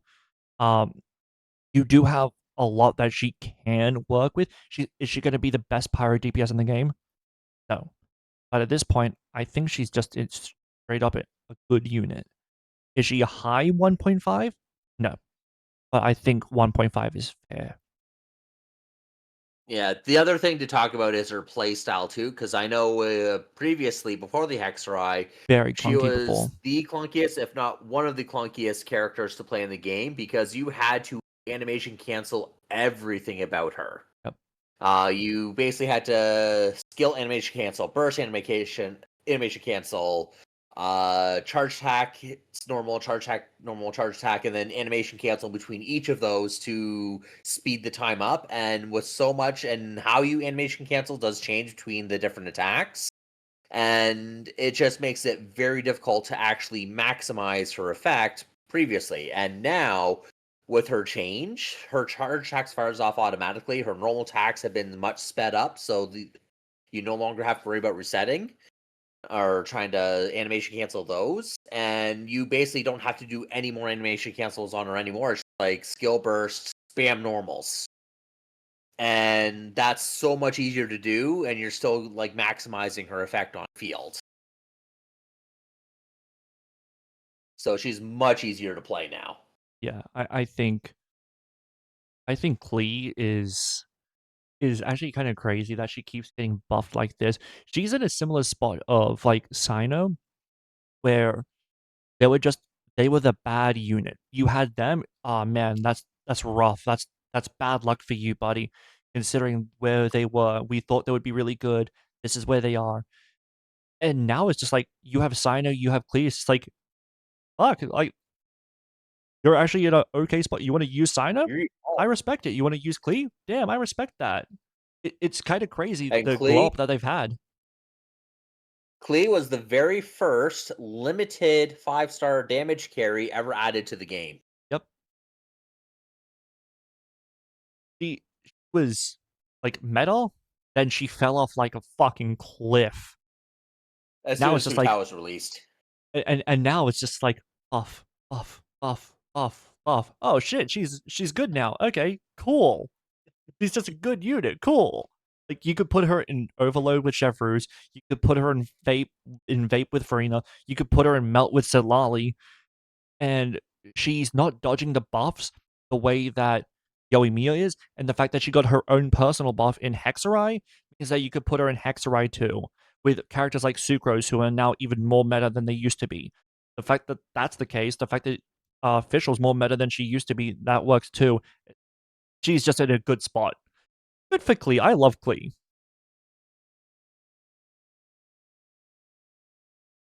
So Um, I'm glad that she's doing better. So next character. I think Baiju and Pyro Traveler, which Aether is Pyro Traveler, I think they still stay tier 2. That seem fair? I'd probably agree with that. There's nothing that's really been added. Well, Baiju does can help out with some of the as sustained Yeah. for Like, Never teams and such, yeah, but Lamo or and Nephil, Columbina. but I think Yeah, that's just stays in has its uses because like he has its uses, but exactly. like it's not like he's specifically so phenomenal where he has his uses. So does fucking Yao Yao. That's why Yao Yao got pushed up into has her uses rather than him being, oh my god, wow, do you see what he does? Nah, I think it stays where he is. Pyro Traveler, he maybe lowers a little bit in tier 2, but I think he still stays tier 2. Because Power Traveler can do Cinder City while providing off-field pyro in Yep. a electro carry, Yeah. I and still provide additional buffs that Jailing can't. yeah, I think he's lower in tier 2 than he used to be, but I still think it's tier 2. That seem fair? Yeah, and next would be Zhongli. Gungli is interesting because with Luna Crystallize, he's in a better spot. He has good Yeah, shielding. He because has. Go ahead. his pillar resonates with those three lunar constructs, and I actually that's what I used in Last Abyss, so Mhm, I'm not over damaging with raw Geo. mhm, So that way I could still have the lunar damage on Hera, so I didn't activate any invulnerabilities. And so he can actually apply a fair amount of Geo that way, where he abuses the pulsing, the resonance from his pillar of mhm. the moon constructs. Yeah. And the fact that now we have more geo shields being used lately in things like Spiral Abyss and things like IT, which obviously is not the only thing that matters, but the fact that that is something that is happening. Um, his burst just basically fucking evaporates those shields, which is really nice. Um, he has very, very good generalist um utility in his shield being basically the biggest one-hit shield that you can just rely on is really, really nice. Um, I I actually still use him count in him as my the Jabai meta team, and in it's really shield nice. comfort. Pardon, sorry? Yeah, he's still the meta in shield comfort. Yeah, absolutely. I'm using him in my Jabai team instead of Goro. I didn't want to build another unit because I've never really relied on Geo except for him and Jalonen. Those are the only two Geos that I relied on. And Navia, but that's a whole other conversation. Um, Yeah, and then he also provides a 20% universal shred too. yeah. And in that Zabai team mentioned, he can apply a lot of geo Mhm. to with his resonance, and the way geo crystallize scales, it accounts for everyone's in the team that hits. So his stats may not even be including the damage that he's triggering. Yeah. The fact that he also can provide an attack buff because of tenacity and Millilith, but even if you don't give a shit about attack buffs, he can use other artifact sets if you want him to. The fact that Exactly. you give him Black Tassel, a 3-star fucking weapon, and you want him to shield bot, that's his best in slot. A 3-star weapon is his best in slot as a shield bot, which is his one of his primary uses. Like you're in a really good spot if you have a Zhongli and that's how you're using him. You don't really need to worry about building him super efficiently. But guess what? If you have C2, which a lot of people do, can put some more damage into him with Staff of Homer, which a lot of people have that weapon too. It's an old weapon at this point. Like you can actually get numbers out of him. The fact that I've gotten over a quarter mil burst hit on him, and that was before any lunar reactions. I did that with Farina, Jalonen, and I think it was Bennett. Like you can get numbers out of him. Um, so the fact that you can get numbers or you can shield bot him, he's such a good generalist unit. You can put him in Dubai teams, which is a meta team now. You can put him in less meta teams like Alakino instead if you want attack buffing. That works too. I think since he has those flexibilities, he might just go in T1.5 now as well. Well, because of the value that comfort is to a lot of players, because being able to survive content is pretty valuable for a lot of people, I would agree with putting him into 1.5 now. The glow up of Zhang Li, considering what his fall off was, is surprising, but very, very fucking welcome. So would you agree to the 1.5? Yep, absolutely. I think Farazan stays. I think Zhao maybe drops to tier 3. Hypercarry is not what it was, and now we have many different options for damage. So I think he maybe goes tier 3. Well, the main people that Farzan buffs are both in tier 3. So Um, I would have a hard time keeping her in tier 2. she also benefits, Venti. Benefits Venti. Yep. Oh, that's right. On my Venti team, I use Farazan to buff his personal damage, and, like, the team works quite well. But the But fact that that's she the only time you really want to use her is just buffing. There's like those 3 specific characters, which is Wander, Zhao, or Venti, and that's it. um, let me think. Those are the 3 big ones. There are other ones that aren't as good. I think depending on what constellation you go, you can also buff Varka, which, if you go I was saying what constellation you go on Varka, he can also want Farazan as well at his but then you're going to high constellation Varka, and that's not worth considering because if we're going high constellation 5-star, then we have to go consider a high constellation 5-star with the others, and that's not fair. Yeah. Um, So I I think probably low would move tier her 2. down because I would consider her more niche because her use cases are much more limited. Um, I would say we're going tier 3, it's high tier 3. Um, you're so she is mm, so she is in a sense niche, um, but with a lot of the niche teams that she has, she the entire meta relies on her, right? If she's holding an entire meta on her back of animo damage, and one of those teams is in as a good unit. So it feels odd to put her in tier 3 while someone that she supports significantly as a DPS is in 1.5. Because the Venti carry is not like the meta, but it's a meta team. So to put her in tier 3 while he as a meta team is in 1.5 feels odd. All right, I'll give you that since I don't have Venti myself, so I If don't she's really use her all tier that 2, much. it's low tier 2. If she's tier 3, it's high tier 3. So I'll give you the tier 2.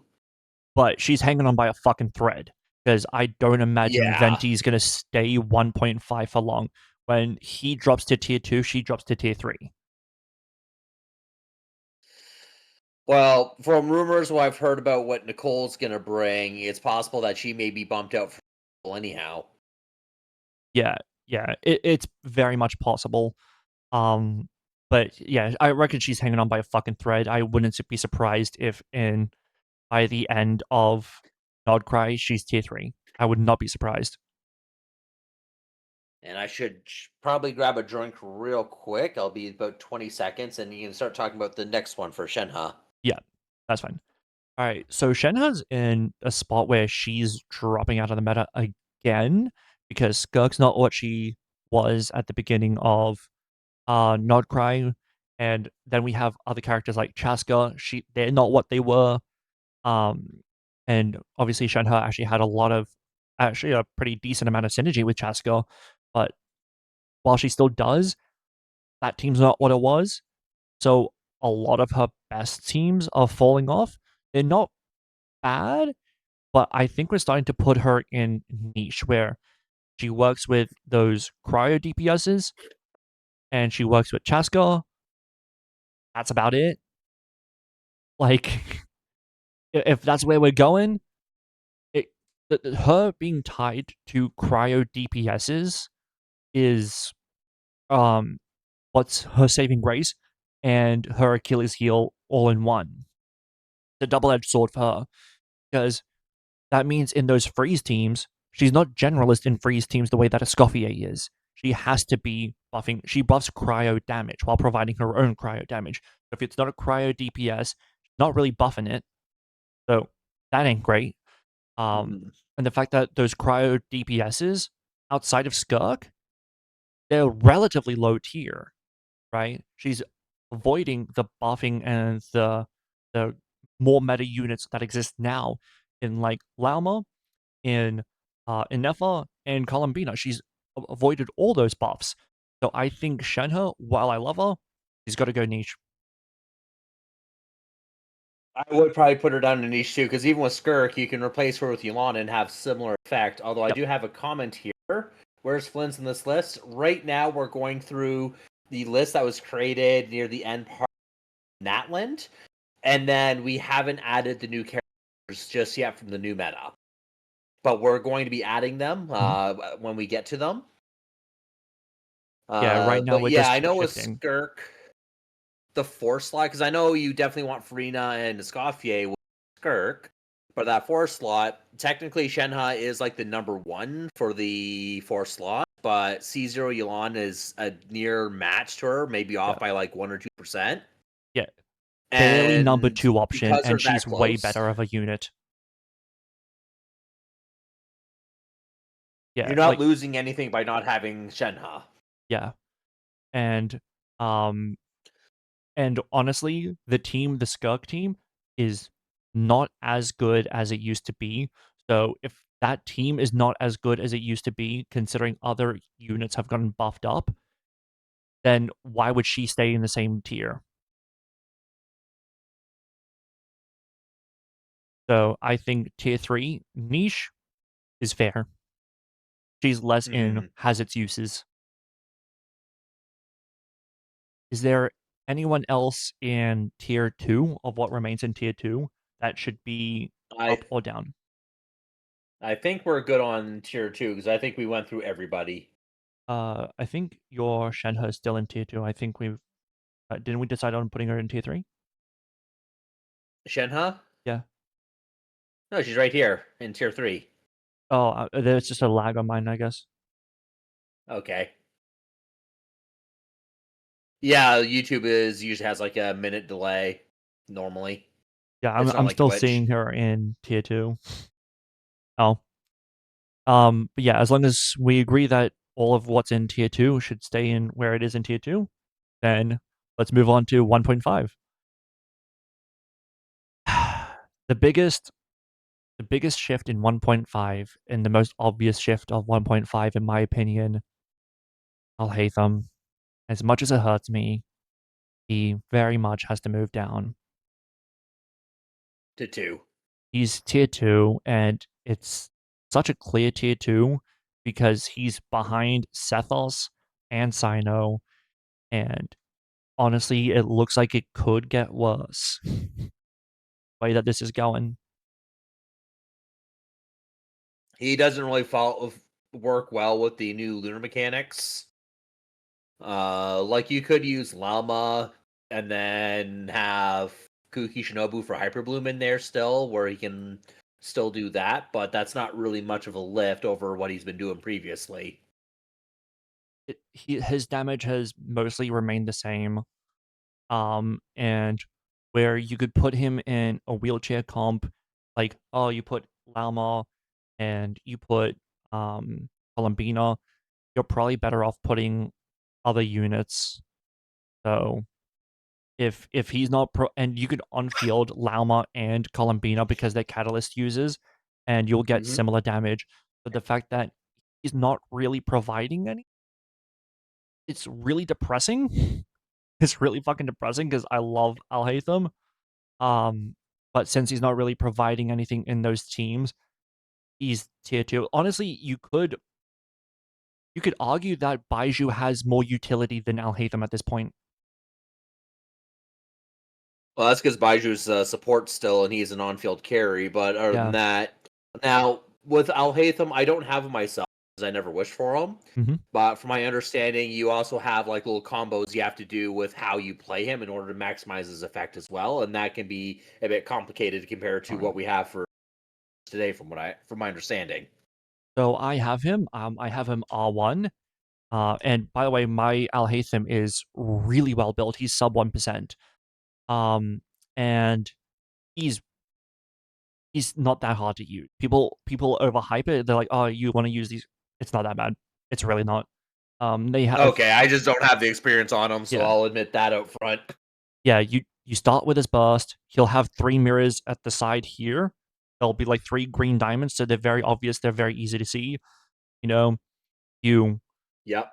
you keep doing I've NAs with seen the him. diamonds. I just didn't understand what they meant. Yeah, yeah. That's basically where his dendro damage comes from. You have 3 diamonds. Eventually, they'll start to disappear over time. They'll go from 3 to 2 to 1 to 0. Um, when they go from 3 to 2, you can just do a charge attack. It's that simple, and they're back to 3. And then eventually, when they decrease again, just drop his skill. They're back to 3. And it's really that easy. And by the time those start to fade away again, go through the rest of the rotation. It's that fucking simple. It's really, really easy. And you're just doing NAs the entire time outside of that. That's no focus whatsoever. If I want to take So he's Flynn's difficulty then in that case. honestly, I find him probably a little bit easier, but that's probably because I've used him for longer. Um if I want to Well, not Flynn's really isn't that think hard while using a character for DPS, like in the overworld, Alhaitham might be the guy that I'm thinking about. because Flynn's, aside from his burst, his well, basically use his skill, and then every time his burst highlights after when he's in the skill set, you hit his burst, and you're Yeah. spamming normals otherwise. So it's similar to that level in difficulty, is Yeah, what I yeah. mean. I have Flynn's, and it's not that hard to use Flynn's either. Yeah. Um. So people are Yeah, because saying the way that. you described it, it just sounded pretty easy. Yeah, Yeah. so But yeah, I think tier 2 is fair. Um. Okay, so do we want to go through the rest of them normally outside of Alhaitham as the standout of Decrease? Actually, you know what? I think there's 2 more standouts of Decrease. Kaniche and Emily. Really, I was gonna say the other 2 standouts were gonna be Hu Tao and Clorind, Yeah, well, yeah, those two as well. Hu Tao hasn't. I would move her down too. Lonnie avoiding the got buffs. buffs, Yeah, so she. Hmm. she's But avoided the Hu buffs Tao, of Nodcry.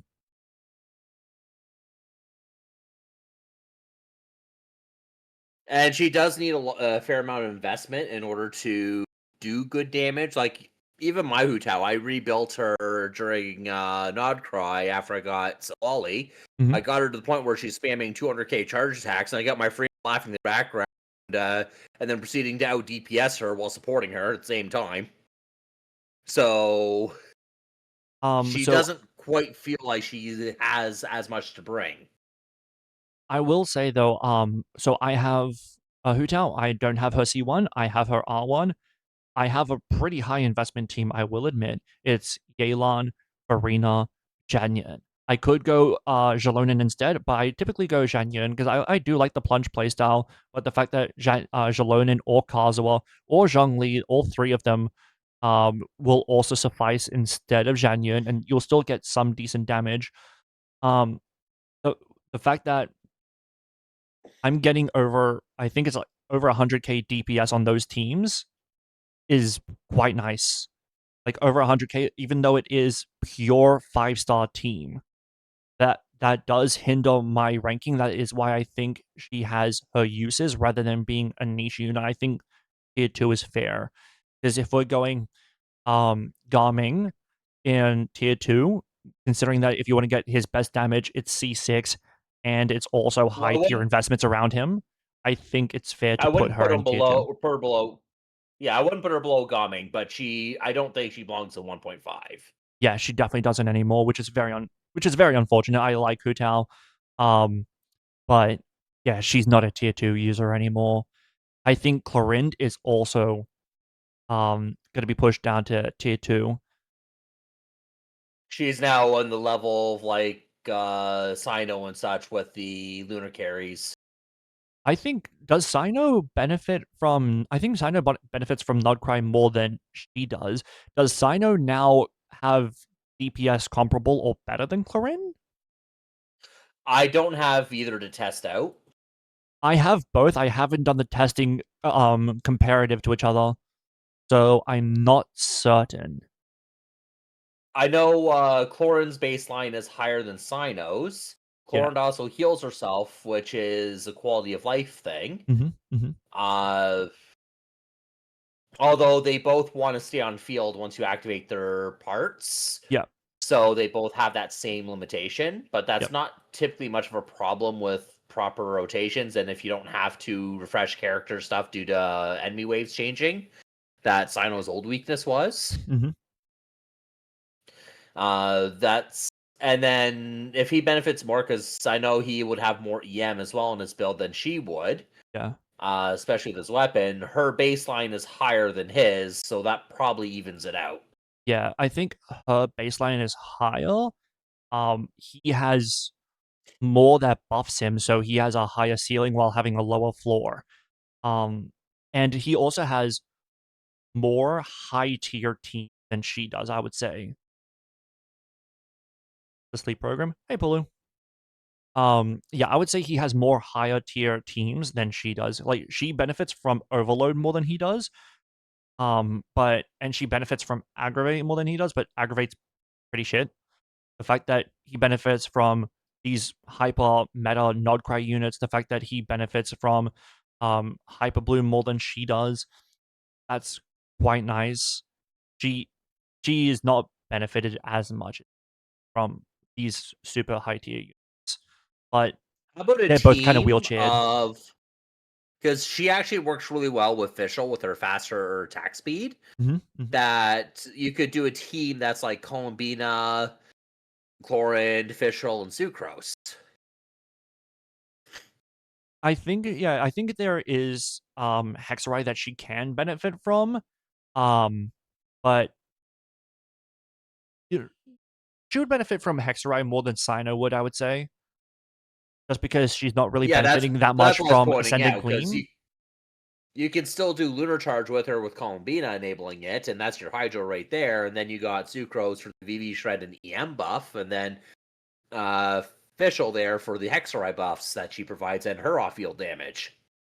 Um, at And the that point fact where that her C6 goes really well with Chlorine's fast attack speed. I think if we're comparing the Sino and Clorind DPS, I think we've just kind of agreed that she is tier 2, though. Yeah. Yeah, if we're comparing, oh man, who has more mid electro damage, Sino or Clorind? Then yeah, I think we've defined it. Yeah, good point. You better fix Daya's ranking. Daya's ranking is perfect. That is a niche unit. Unless you get like what C6 and hyper invest around her medal and her supports, in which case then we would have to do that to everyone, and then everyone can be high tier.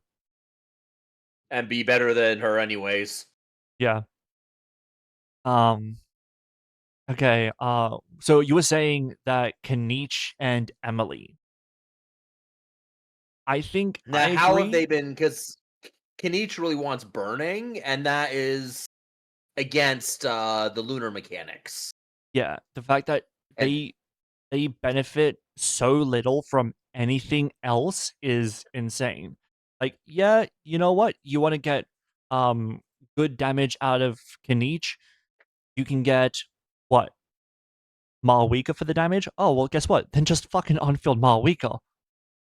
Just unfield Malwika, get rid of Kanich, get rid of Emily, and you have a better team. Like, what the fuck like are we his doing? damage is still good, so I'd Yeah. probably put both of them in tier two. Oh, yeah, yeah. But There's no way they're I tier think it's 3. a little much. I think it's a little much for 1.5 for both of them. At this point, yeah, especially when a hyper carry is very much not the meta anymore. I think both of them deserve tier 2. Um, like they both have very, very, very good personal damage.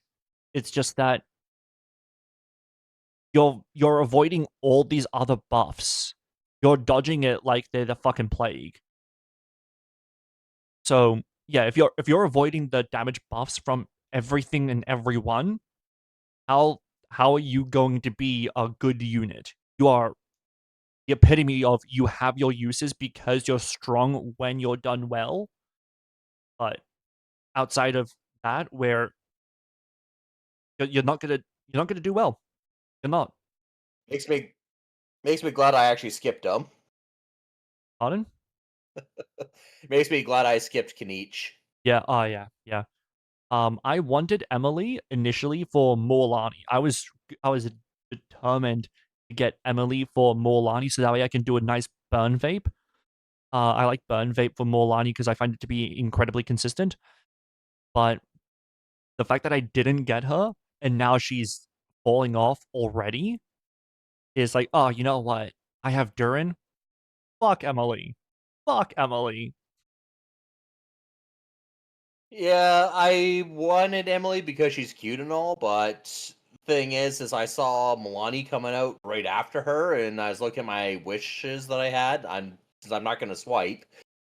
Mm. It's like okay, I can't get both, and I think Milani's gonna be much better for my account anyways, because she'll be my first on-field hydro damage carry on my account because I don't go for the husbandos, so therefore Nuvolette and Ayato and all that is gone off my account. What do you mean no Hydro So carry? What about Kokomi, the best Hydro carry? because I classify her as a support. I know, she's not a Hydro carry. I love her. I use her like a DPS. She's not a Hydro carry. So yeah, Kokomi? so in that Right? Tell me case, about it. I'm glad I got my Melania. I still love her and I still use her. Yeah, Mualani, I think, is still tier 1.5. Could even argue at this point that she's tier 1 because now she has more flexibility of team. Her Hexride team is her best team now, in my opinion, because I get the biggest hits. I even have a screenshot of going against a world boss what was it, the Geovishap boss, where I broke a million with a bit of food buff and on her Sharky Bite, and she's C0. And she's already doing those kind of hits, and she hits like an absolute truck. But she does have her problems with trying to build up her Sharky stacks in order to do the Sharky Bite at max power, especially with enemies that move around. So like Yeah, the current abyss on the first half with those birds that keep jumping around, that is a nightmare for her to deal with. I will say, only have like a couple of really nightmare enemies that are out of like a tier. Because there's a few nightmare enemies for a lot of units, right? So like flying enemies for True. any melee unit is gonna be fucking nightmare as well. So that feels odd. And then we also have to consider now that um there was a lot of issue with her in that she wanted very specific teammates. Now that's opened up because her DPS was top tier. Her DPS was better than Neverlet's if you go premium for premium. Now her She premium. does Go ahead. Yeah, she does want Vaporize still. That hasn't changed. But she does have she has like four primary options now. She's got Pyro MC, she has Malvika, Shanling and Durin. Durin. Yeah, Jay Langwood, but she also extends rotations and Milani like short ones. Yeah. But she You could does also have go those four Toma. options. Toma, I've never You could also go Dale his because she doesn't apply a lot of I hydro. She just needs some pyro applied, and then she can vape. She doesn't need a lot of pyro applied. So Dale having inconsistent, slow pyro application is actually not really much of a hindrance, especially if you go burn vape. I've always found Jin Yan more reliable than Idea for providing pyro for Milani because they're not really providing much buff to Milani directly. Hmm? It's more of just the pyro application and the fact that both Dea's and Toma's pyro application are reactive, not preemptive. So they hit after the hit hits. So if you're depending on the rotation and how you do it, it makes the rotation harder and a bit more clunky to where you're trying to get that pyro in there first, so that way it's always reapplying that first Sharky Bite.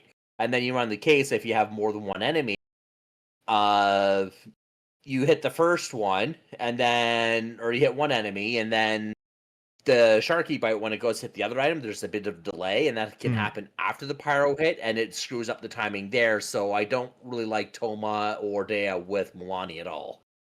I know that that's more of a cope unit, but the fact that it is something that you can do, that there are, I would say at this point, just several units that you can do for the pyro application, and it's gonna work. The fact that there are Pyro MC is free. pyro MCs, yeah, and you're given him. The fact that you have pyro MC, the fact that you have Mawika, the fact that you have these units is really, really nice. I think we have to consider that she's a lot more flexible than she used to be, and her damage has actually improved. The fact that she's And the Pyro best MC is element in the not game. coveted by yeah, Pyro MC is not a high demand unit either. Exactly. So Yeah. my point is like Dea and Toma are gonna be like them not really working well with Milani isn't a problem because of Pyro MC. Yeah. Um, I think we put her up to tier one. All right, so Hexrite buffs move her up.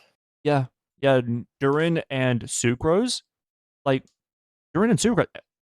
Most people have Sucrose, and that's one other premium unit in Durin. And Durin is not like a super in demand unit like Nefa is or like a Farina is. So while he has a very strong place in the meta, it's not a super strong place in the meta with every other character because he's pyro rather than an everything element like Animo or Hydro. So yeah, I think that puts her up. Xiangling, I think, has dropped down to tier two. Have a lot more solid off-field pyro, and she's an insanely demanding unit for building. The fact that she wants 5 copies to be good, she does benefit from the fact that every polearm in the fucking game is good for her, but she wants attack, she wants crits, she wants 250 ER, she wants like 300 EM. Fuck you.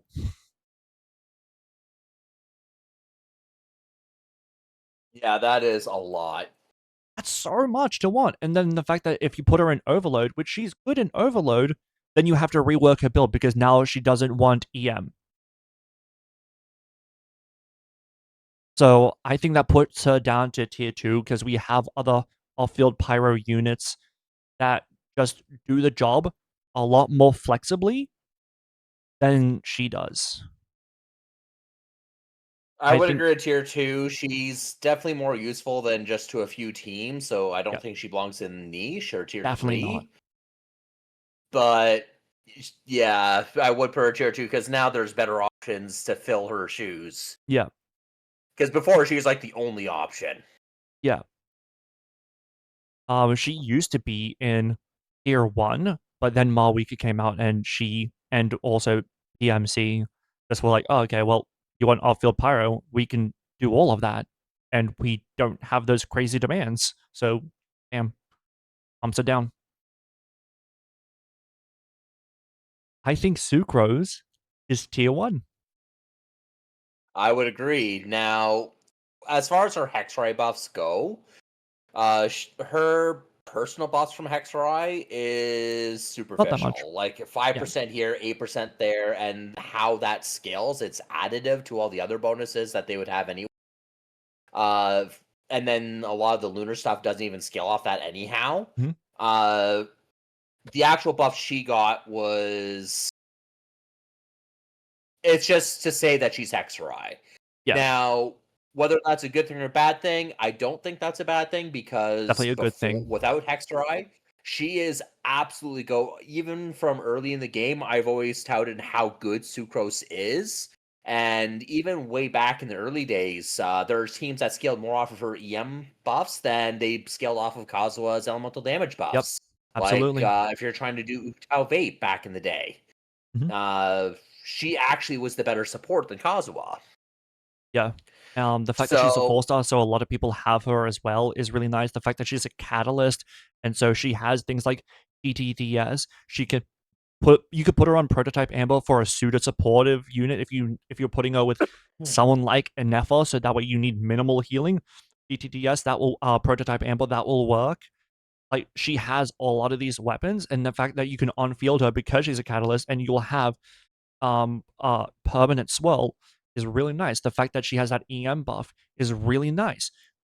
Sucrose is so good now, and she was always good before. Her constellations are okay.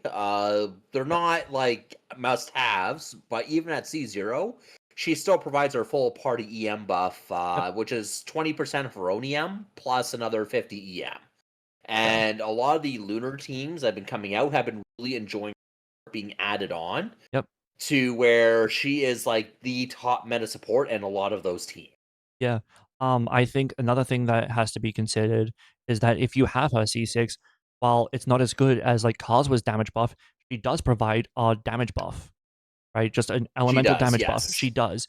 So if you want an EM buff, she'll do that. You want a damage buff, she'll do that if you have her C6.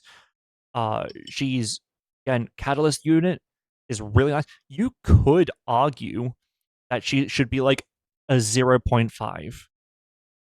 I think she's maybe the closest case for like a 0.5 rather than a tier 1. I think tier 1 is still fair, but you could argue I it. could put I could put an argument possibly for tier 0 because of Mhm. how good she is in the current lunar meta, Yeah, but I know that's yeah. but that's more of a like an IT Stygian, and then we get into Spiral Abyss, which we're trying not to too much over represent in what our ranking is. True. So I think tier 1 But is strong for her, and I could even argue high tier 1, I think is very, very fair.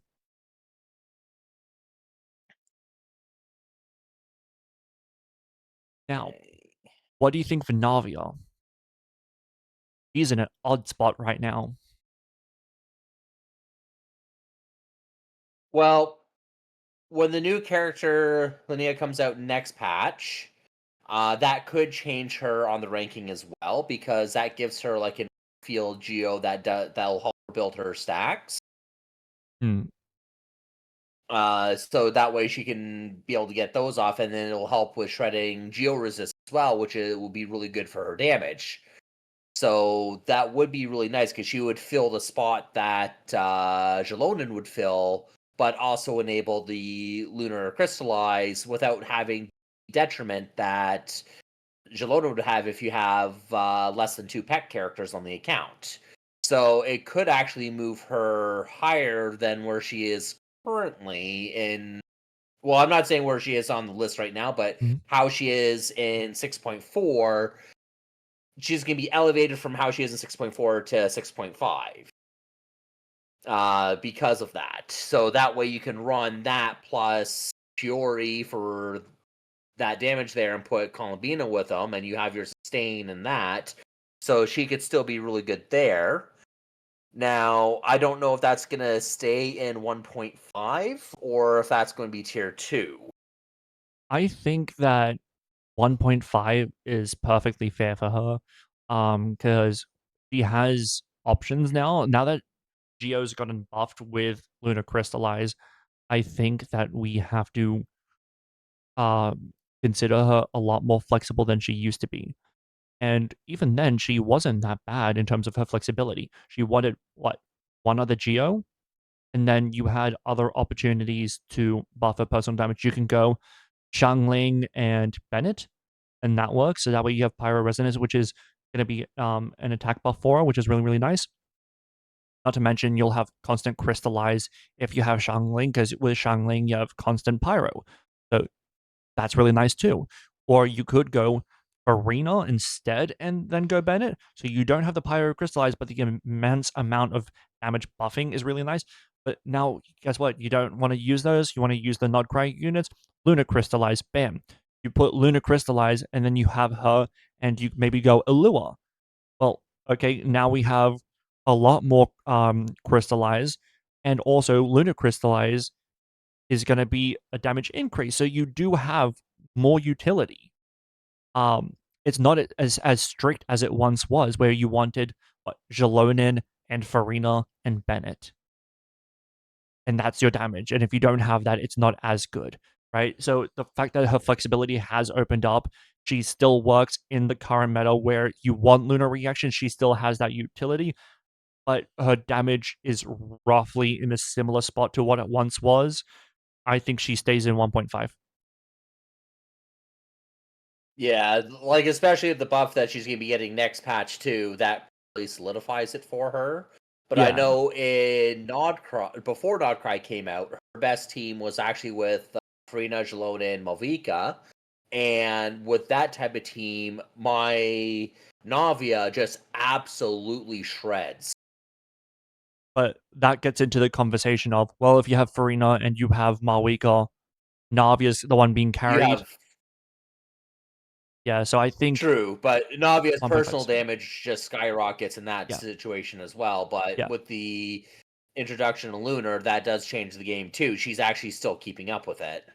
yeah. We do need to speed up a little bit here, but so I think Of course. 1.5 is fair, and we can continue on. I think Yansan, Nahida, Fuki all stay 1.5. Nahida, she has been replaced in a lot of teams by Lauma, so I would probably put her down to hazard uses because of her C2. But without that, Llama is basically taking over what Nahida has been doing. Mm, that said, you can also use them in conjunction with each other. True, and then that, but that does often take away the heal option with their teams, unless you're using like Kokomi or something and not using Columbina. So I actually use Nefa, Lauma, Columbina, and Nahida as my Nefa team. And also so I would Does say tier 2 is maybe accurate. Tier 1.5 is also maybe accurate. It's hard to say. She's in an odd spot where it's like between those two potentially. Um, so you can because with characters like Columbina, you can go prototype Amber, and then because Nefa wants to dash cancel, you're often not getting hit. So you don't need an insane amount of healing. You really don't.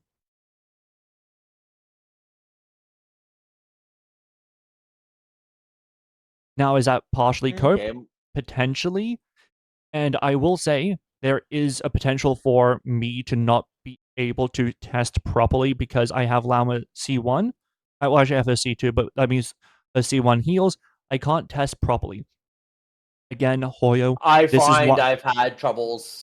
I had some troubles without using a healer with C0 Lauma, so Yeah. that's why I wanted to have a healer with their team. Which, by the way, Hoyo, make constellations puggleable, you cunts. Agreed. Um, but that said, I will admit that there is going to be some potential issues.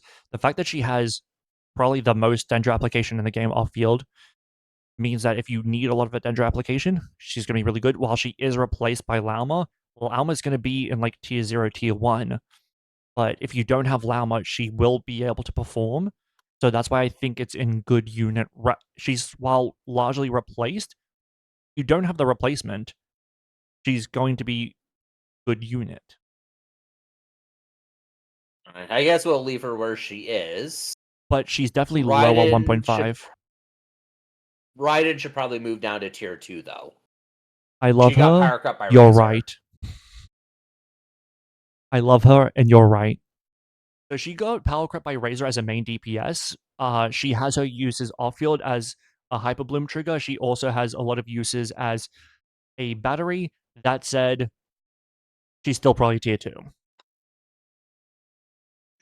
Now for Chiori, I would probably keep her at 1.5 Yep, because of the Lunar Crystallize. agreed. Agreed. She has good synergy with Navia. She has good synergy with Luna Crystallize. The fact that she's kept up with what the meta is one, shocking, but two, welcome. I think that means that since she hasn't really like skyrocketed in her usability, but she also hasn't diminished at all, that's perfect for keeping her where she is. And I think that covers everyone in tier 1.5. Yeah, is there anyone you want to move up or down? Because I think I'm pretty good with where everyone is. I'm good at that too. All right, tier 1. Varessa, I think, stays tier 1. She is still one of the best damage carries in the game Yeah, still. yeah.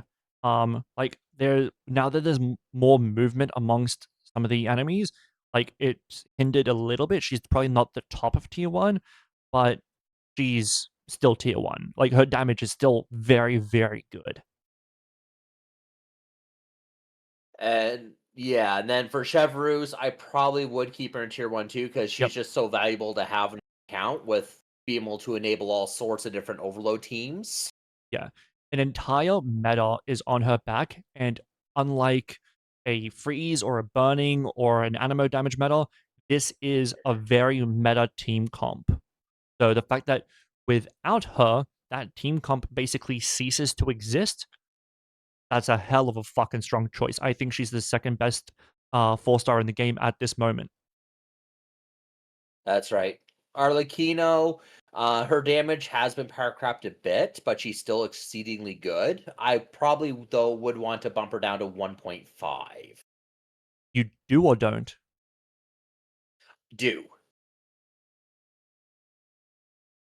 Ah, man, Because that's she's the still extremely solid, yeah. but she's not in the top damage carries anymore. I think I agree because her damage is roughly in the same sort of category as like a Klee. So if her damage is in a similar category as a Klee, how the and she like how the fuck are you gonna keep her in a tier ahead of her? Yeah, and you know what? I think I want to say the same for Skirk. She'd be high 1.5 though for Skirk, although Nuvalet's damage is less. He's just more than anything, but his damage is not as high compared to the rest of the what's available. Maybe he's still lower than Skirk, even lower than Arlecchino. But he's He's just not convenient to a avoiding lot all of the players. buffs. So I'm wondering if he should be 1.5 or 2. You reckon Nuvalet should be 1.5 or 2? I think tier 1 is maybe fair because while his personal damage is not as high as a Skirk, his personal damage is not as high as an Arlecchino, he's part of the best element in the game, and he sticks with every single buff in the game. Whatever buff that any Hydro unit could come out, he always sticks with it forever. Okay. He's perfectly synergistic with anything that works with Hydro, which is insane. Like, oh, what? Durin wants to vape? Throw him with Nivalet. You want Aurora wants taser? Throw him with Nivalet. Like, we have any new lunar reaction? Throw it with Nivalet. You He's want a like the hyper carry? Throw it with catch-all. Nivalet. Like, he just works with anything that works with Hydro. But what's his damage ceiling compared to what should be in one of tier 1?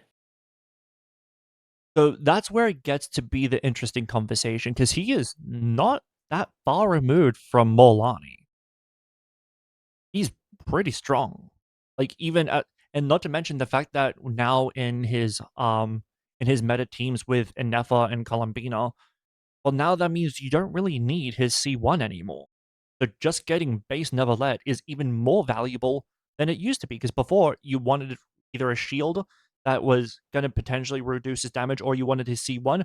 Now you don't have to choose. You want Endeavour? Guess what? Neverlet, you don't even need his C1 really anymore. And so that has greater utility to just have Neverlet and nothing else. That will And keep him in tier 1. so I And think then Yulon. Mhm. I think Gaelon is still tier 1. She does have really good off-field damage, Yeah. and it is Hydro, as mentioned. Yeah. Um Chaska, I don't actually have her. I skipped her, so I could have my Ani or Malvika instead. so Chaska is tier 1.5 at this point. Um the she doesn't really benefit as much from Lunar as much as some other characters like Navia does. Um she's not bad. She's still going to be a very strong unit. The fact that she wants to be off field, she wants to be on field, kind of hurts her slightly because, like, you know what, she's not as synergistic as some of these other characters, and she demands to have her own personal damage respected in a way, you know. Um, but she wants on-field time, which is going to be obviously a lot less valuable as a pull than a character who doesn't want to be on field like a Yelan. Hmm. Um, her damage is still good. It's just with power creep that exists, and her being an animo damaged carry, even though it's not animo damage, she is still gonna be power crept a little bit when there's power creep because animo damage is not really what animo wants. All right, so put her down to a 1.5. And Official. Fischl and Oron. So official is not going down. There's not a fucking chance she's going down. She got some pretty significant buffs. That's not just to her, but to the party that she's in with the Yep. Hex. Like you could go Sucrose, Official, Columbina, and Nefa, and that's a hell of a fucking meta team. Like her and Sucrose together, phenomenal. Then you throw in Columbina and a Nefa. Jesus Christ, man, you've got a fucking team right there. Um, yeah, there's no way she's moving down. I don't think she's a tier zero Flexibility, either, party so I think she buffs, stays. and personal damage. I would keep her where she is. Yeah, She's still part of the OG5. I think Auroron is 1.5 now. He's still okay with the lunar stuff, but he doesn't bring his. Yeah, lunar reactions don't really bring that much out of him, but he still has really good damage. And he's pretty consistent. Someone brought up a point here on chat. I'm surprised Nouvellette is higher than Skirk, considering Skirk has brute force more than Nouvellette and has uncontested supports, while other units use Minefa better than Nuvi. So that's a fair point. I will say, however, that while yeah, Skirk has uncontested supports, there's a reason for that. Um, they're typically not great supports, and while you say uncontested supports, I'm guessing you're ignoring Farina being one of those Farina. uncontested supports. The the best character in the game, one of the most contested supports in the entire fucking game. And if you remove Farina from Skirk, you're removing a lot from Skirk, and then you have to have her in one team. Whereas Nuvi, guess what? You don't have Farina, maybe you have Columbina. You don't have Columbina, and you don't have Farina. There's still teams that you can do with him, even though it's not as good. Like, he's just insanely flexible compared to how insanely demanding Skirk is. Skirk wants 3 other 5 stars, one of which being highly contested. She wants either Shenhe or Yelan, and then she wants Farina and Escoffier. Like, that's a lot of fucking demand for what you maybe don't have. Whereas if you don't have Farina and we'll say Farina and what was the other one? Kazuha and Jalonin for him. My favorite Novelette team for the longest time was Novelette, Farina, Aurora, and Jean. Standard banner and a 4 star. And I got really good damage. I got really good clears.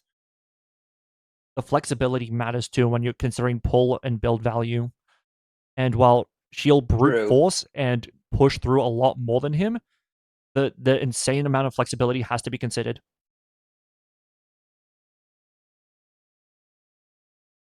His reply is, I'm unsure what Mhm. post-Notcry teams are really demanding Farina that uses her better than Skirk. It's less about, well, there's still other teams that we're using, like in Cygen and stuff like that, where we need multiple teams for it, we're still using Nodcry teams as well, where Farina still gets contested with some other teams that we want to use.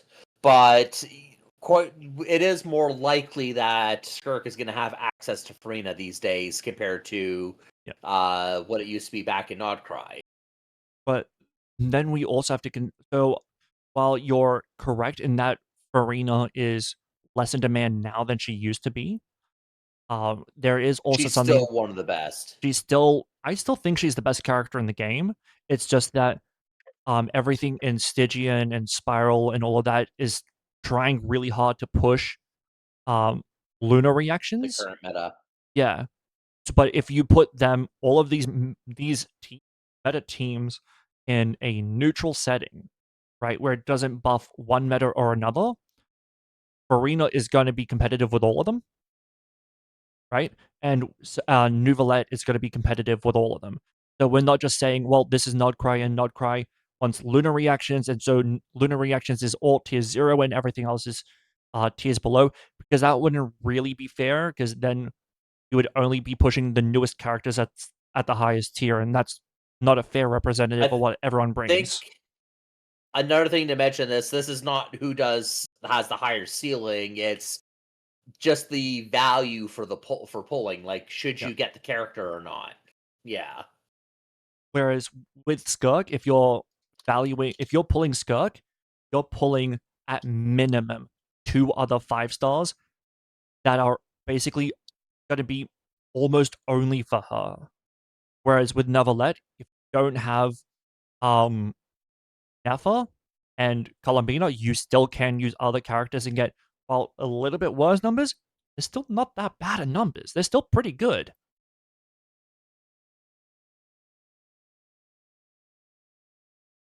So Alright, it's it's not just just the highest ceiling. You have to consider the floor. You have to consider the comfort.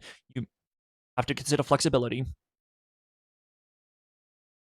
next, I think we should look at Jinxo. Now, he's similar to Yelan. He does have a bit more hydro application than Yelan, By the way, and he does offer. sorry, is Aurora on tier 1.5 or tier 1? I'm I thinking would say 1.5. 1.5. Yeah. All right, continue. Oh, someone reply back. Okay, I wasn't trying to say Freya's bad because I think she's really strong, but you be thinking, don't most of Natlan, Nodcry teams not really require her? But yeah, that's a fair point. Full value. Okay, yeah. So Yeah. just okay. I didn't think you were saying So that Farina's bad or anything like that. It's just that, yeah, no, I absolutely agree that she's not as demanding as she once was, but there's still quite a demand for her in neutral settings. But yeah, I that's do a fair think point. that the new Nodcry teams not wanting Frina is a big deal Yep. because in a good way, because that means we can still use her with the other team. She's Mhm. not tested. I agree. All right, Xingqiu. So Zhigzhou. Now, he's a bit of a similar spot, I would say, as to Yelan because he may not offer as much damage, but he does offer More interruption Hydro. resistance and damage reduction and more hydro application for reactions than Yelan. Mhm. And Yelan wants her C2 in order to catch up with hydro application. So, but with the considering C0 Yelan to show, you're looking at a trade-off between the two, and they both have similar value, in my opinion. I would say that I'm valuing Yelan more. Because with the damage reduction that Xingqiu provides, at this point we have a lot more shields that still provide damage. Sitlali is a shield that provides a lot of damage buffing, and she does provide some damage, but it's mostly the damage buffing. We have Nefa, who obviously provides a shield, and then she provides a lot. So so Xingqiu having damage reduction is less in value than it used to be, even though it still is valuable.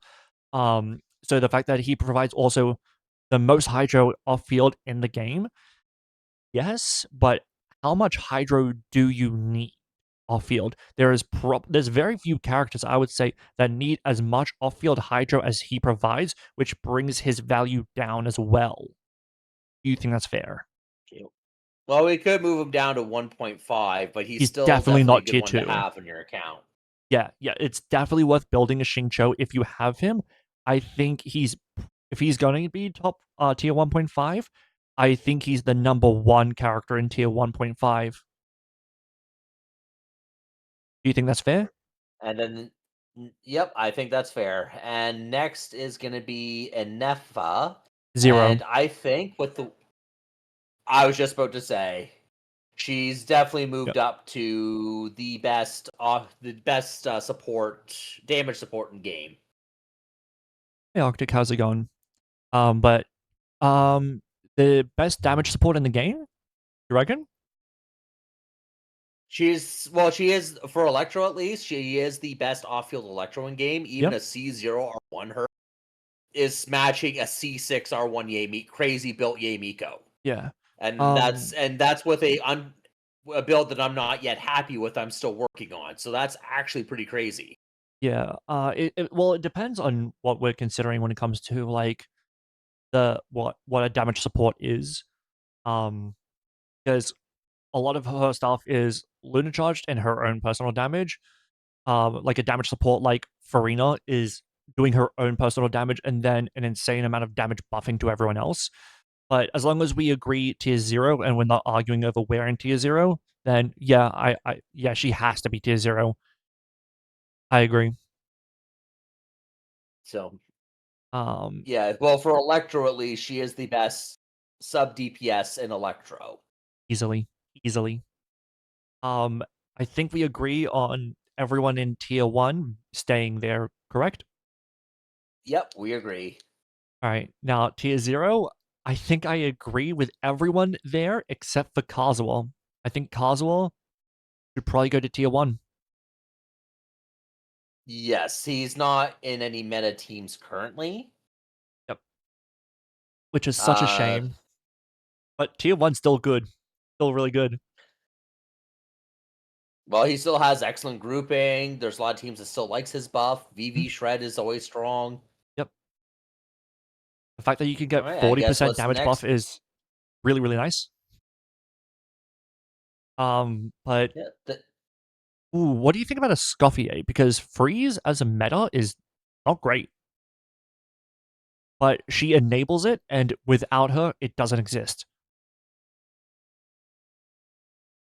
well, everyone that she supports is tier 1.5 or lower, except for Nouvelette, but he's there Yeah. because of his overwhelming flexibility, Yeah. Do we where bump her she's down to not tier a 1? linchpin in that.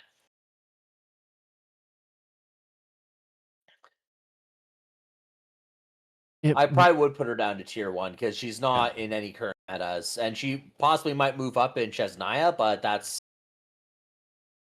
big if.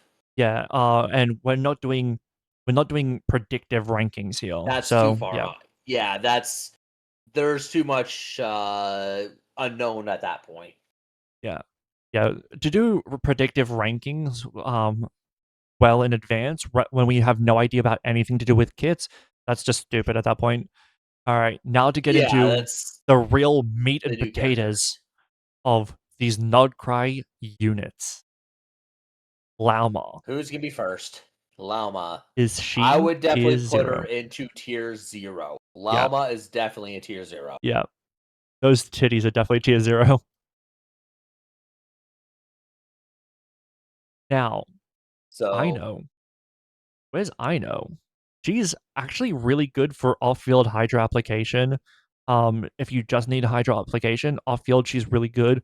The fact that she's really easy to build is nice. The fact that she has really good synergy with Instructor Set. The fact that she really has good synergy with the Silken Moon.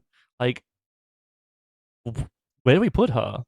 I would actually think that she's more tier 2. She's not niche because she Yeah, has a lot of options to be used in, and she's definitely a very solid character to use. And I use her a lot already. yeah. The fact that, like, I think and the crazy thing is, I think she's closer to 1.5 than she is to 3. Yeah. Although she would need her C6 to be closer to the 1.5 because of the Yeah, lunar buffs. yeah. And that's kind of hard to expect from her at this point for a lot of people. Yeah. I think that she's closer to 1.5 than 3, but tier 2 feels right for her. She definitely has her uses. Hydro Resonance can benefit Columbina quite a bit. She's a tier 2. Here has a nice belly. All right. That's correct. I do. Next to Flynn's. be Flynn's. I don't have Flynn's myself. So I do on I my know. free to play. And on my free to play, he cracks. I think he's a tier 1, a strong tier 1. I don't really want to put any DPS in tier 0 outside of Marwika just because Marwika is so insanely flexible with her Also a DPS. support. Pardon? Because she's also a support. Yeah, she can also be off field. So I think Flynn's is a tier 1 and a really good tier 1. All right. I'll take your word on that because I don't know how well his ceiling is. I just heard that I never can do. So, I think the highest ceiling in the game is still Marwika on a neutral unit. It might. I think Nefa is like right there, and then I think that Flint is like right behind that. I don't know where Jabai fits into that, but I think she's also right there. I think she's also behind, but that Linnea is expected to put her like potentially in between them. I think she's the third option of the Nodcry. Um, but yeah, that's getting into expected damage, and that's not what we're doing right now.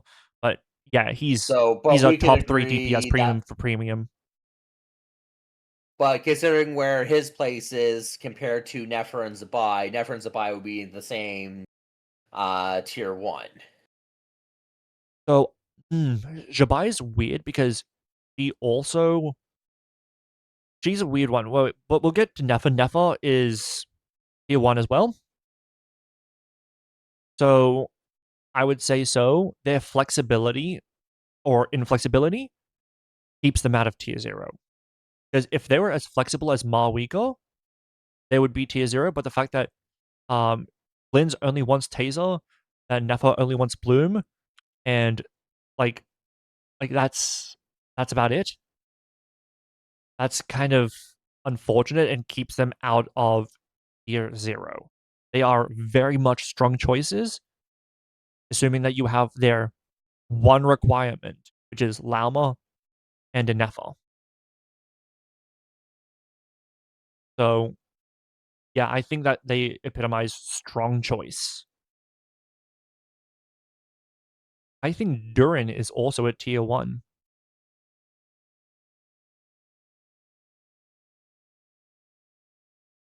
He I was is thinking of gaming. I could see how he can help my account, but I decided to skip him in favor.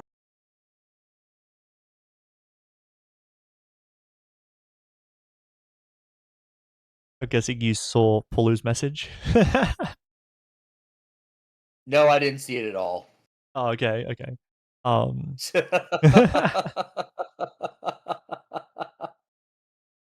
okay. Yeah, he has off-field pyro. You have C6 Benny. He can on-field pyro. That's really nice. You have Morlani. He'll work with Morlani. You want to use Venti? You can use Venti. You want to use Varka? You can use Varka.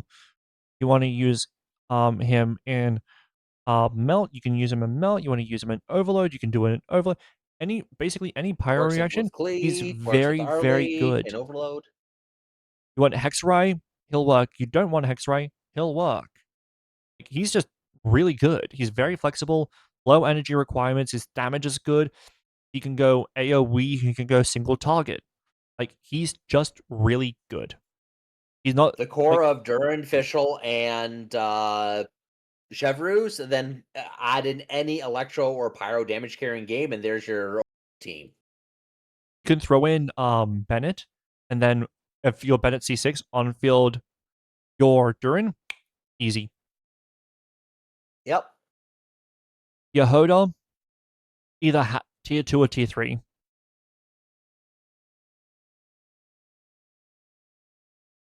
She has I healing. don't She think I'm has going to answer VV. that last question.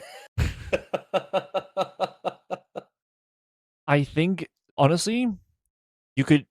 I if you have C6 Yehoda, She's still behind Sucrose at C0 when Sucrose came out in version 1. You have C6 Yehoda, she's behind Sucrose. Like, I'm wondering if Yehuda would go into tier 2. I still don't have her yet, so I don't know how it would, but I'm she definitely would be at bare minimum tier 2. I think she has to be tier 2. The fact that she does good healing, like, that's nice. The fact that she does VV, that's nice. She's gonna be a lot less useful than Ino, and Ino's tier 2. Yeah, okay. Yeah, I don't know the argument for any higher. That's my problem. Yeah. You need 7 copies of her for her to be higher tier. And even then, she's a lot less flexible than a lot of the other She's only on a units in single tier banner, 2. so who has that? Yeah. Columbina, Tier 0. she kind of. So, Columbina is in a weird spot when it comes to tier 0. I think while she's in tier 0, she's lower than Endeavour and Lauma in tier 0 because half of her kit is dependent on the fact that you may or may not have inherent lunar reactions. If you don't have inherent lunar reactions, like you don't have inherent lunar charge, you don't have inherent lunar crystallize, you don't have inherent lunar bloom, it's gone. The utility is gone. So She's not as high as Frina in the amount of uses in, but she is a big enabler for teams altogether.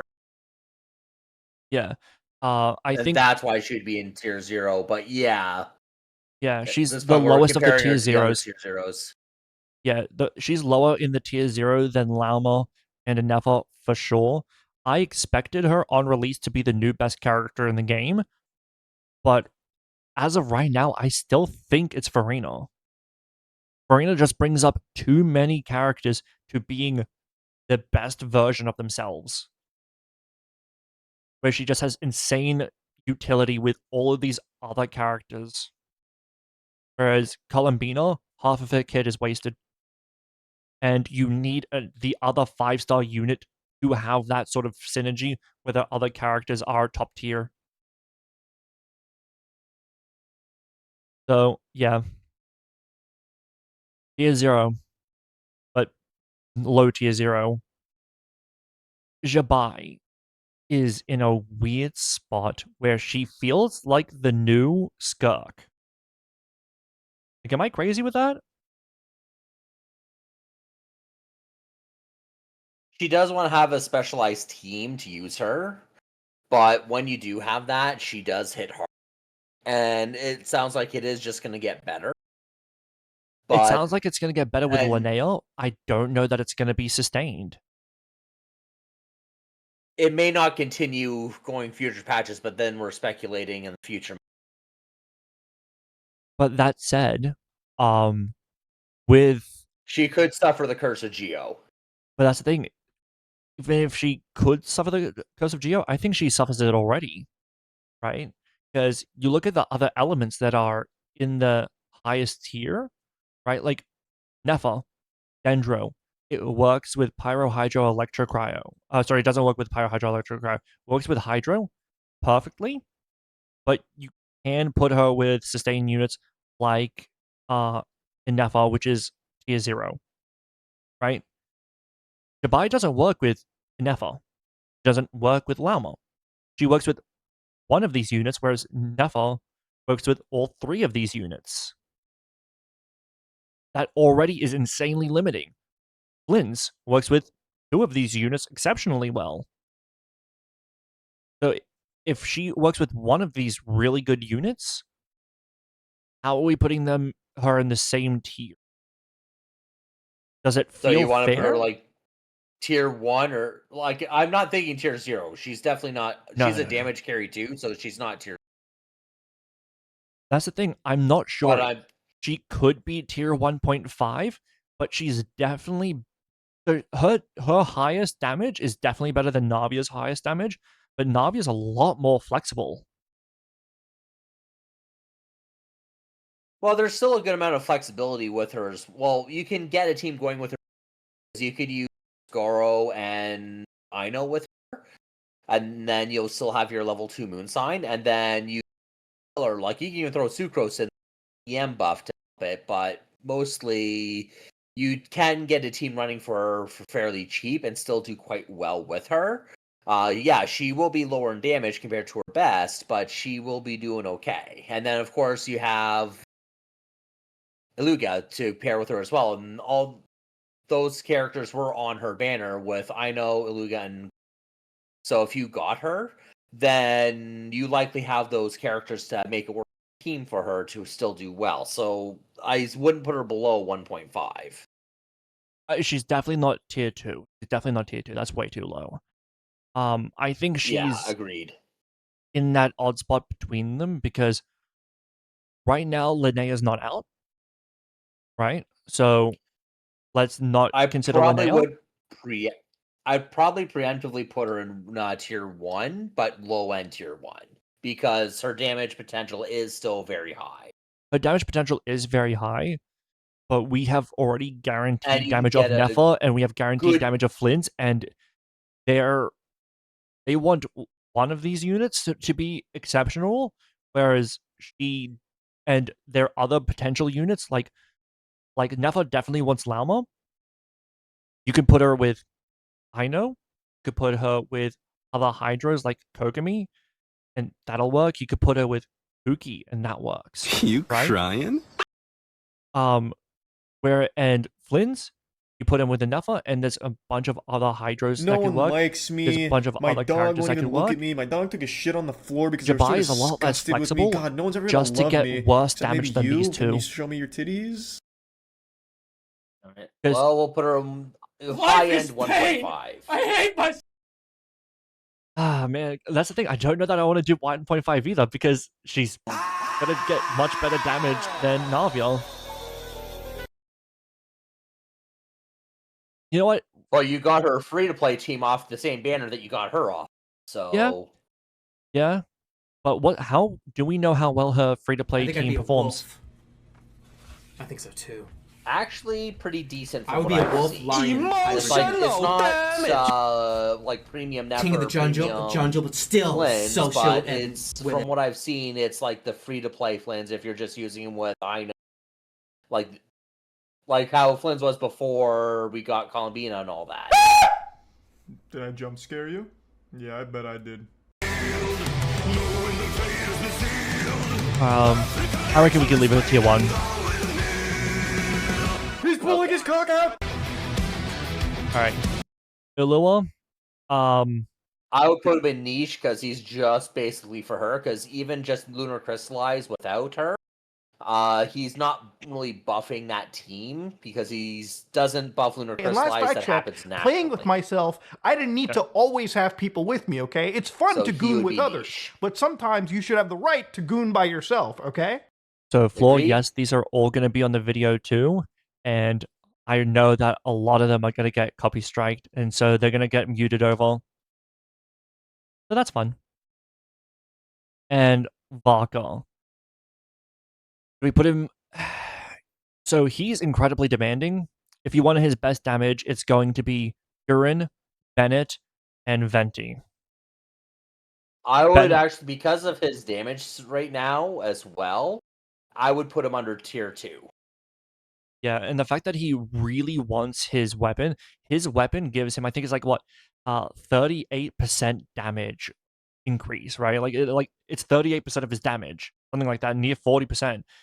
And it's just for him to be competitive with these other like good but not top tier units, while also wanting Bendy and Bennett, who's insanely demanding, and then Durin, who's another 5-star. It's either the most demanding 4-star ever, and then 2 other 5-stars, and his weapon just to be competitive with other good but not best DPSs. I think that has to be kind of a tier 2 unit. And then on top of that, his best team is matched by Benefa with as by themselves. Yeah, you go Benefa, you go Sucrose, you go Fischl, and it's better. Even if you don't have Sucrose in the party. It's just the 3 of them. No, but what I'm saying is, like, but you He's get pulling his those, cock out! and they're better. Wait, I once bought 5 subs of Welkin. What do you mean? Well, if I had earning, I would definitely spend. For who? Wait, the Sabaton one? Yeah, it's definitely getting copyright. Oh yeah, it's already gotten copyrighted before. Are you free to play or spend? Okay, yeah. It's a good thing I don't have my browser volume going through my stream. Well, thankfully with the Sabaton one, like it just muted that clip. It doesn't take the whole stream, thank God. But it only muted that clip. I think it played my personal audio over that, so it shouldn't be a problem, thankfully. But yeah, with Linnea, I expect her to be like a 1.5 sort of a unit. She's still being balance tuned right now too, so it's really Yeah. hard to replace her, and I really haven't seen like a breakdown of her theory crafting and what her actual potential is with various teams. So I have a really hard time placing. Yeah, I very much expect her to be 1.5, but I'm not going to rank her because while I did rank endeavour based on expectations, we knew more about her kit than we do with Linnea, so it wouldn't be fair. Like, what would be ranking based on fucking rumors? How are we going to do that?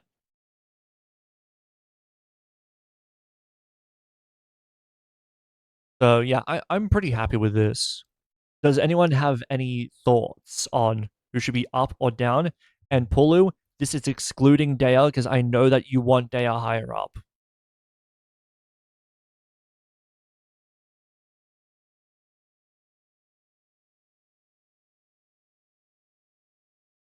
I know that a lot of these characters have higher potentials, but this is about based on pull value and build value, not necessarily because if we're ranking based on peaks, then a lot of these characters are going to be changed for sure.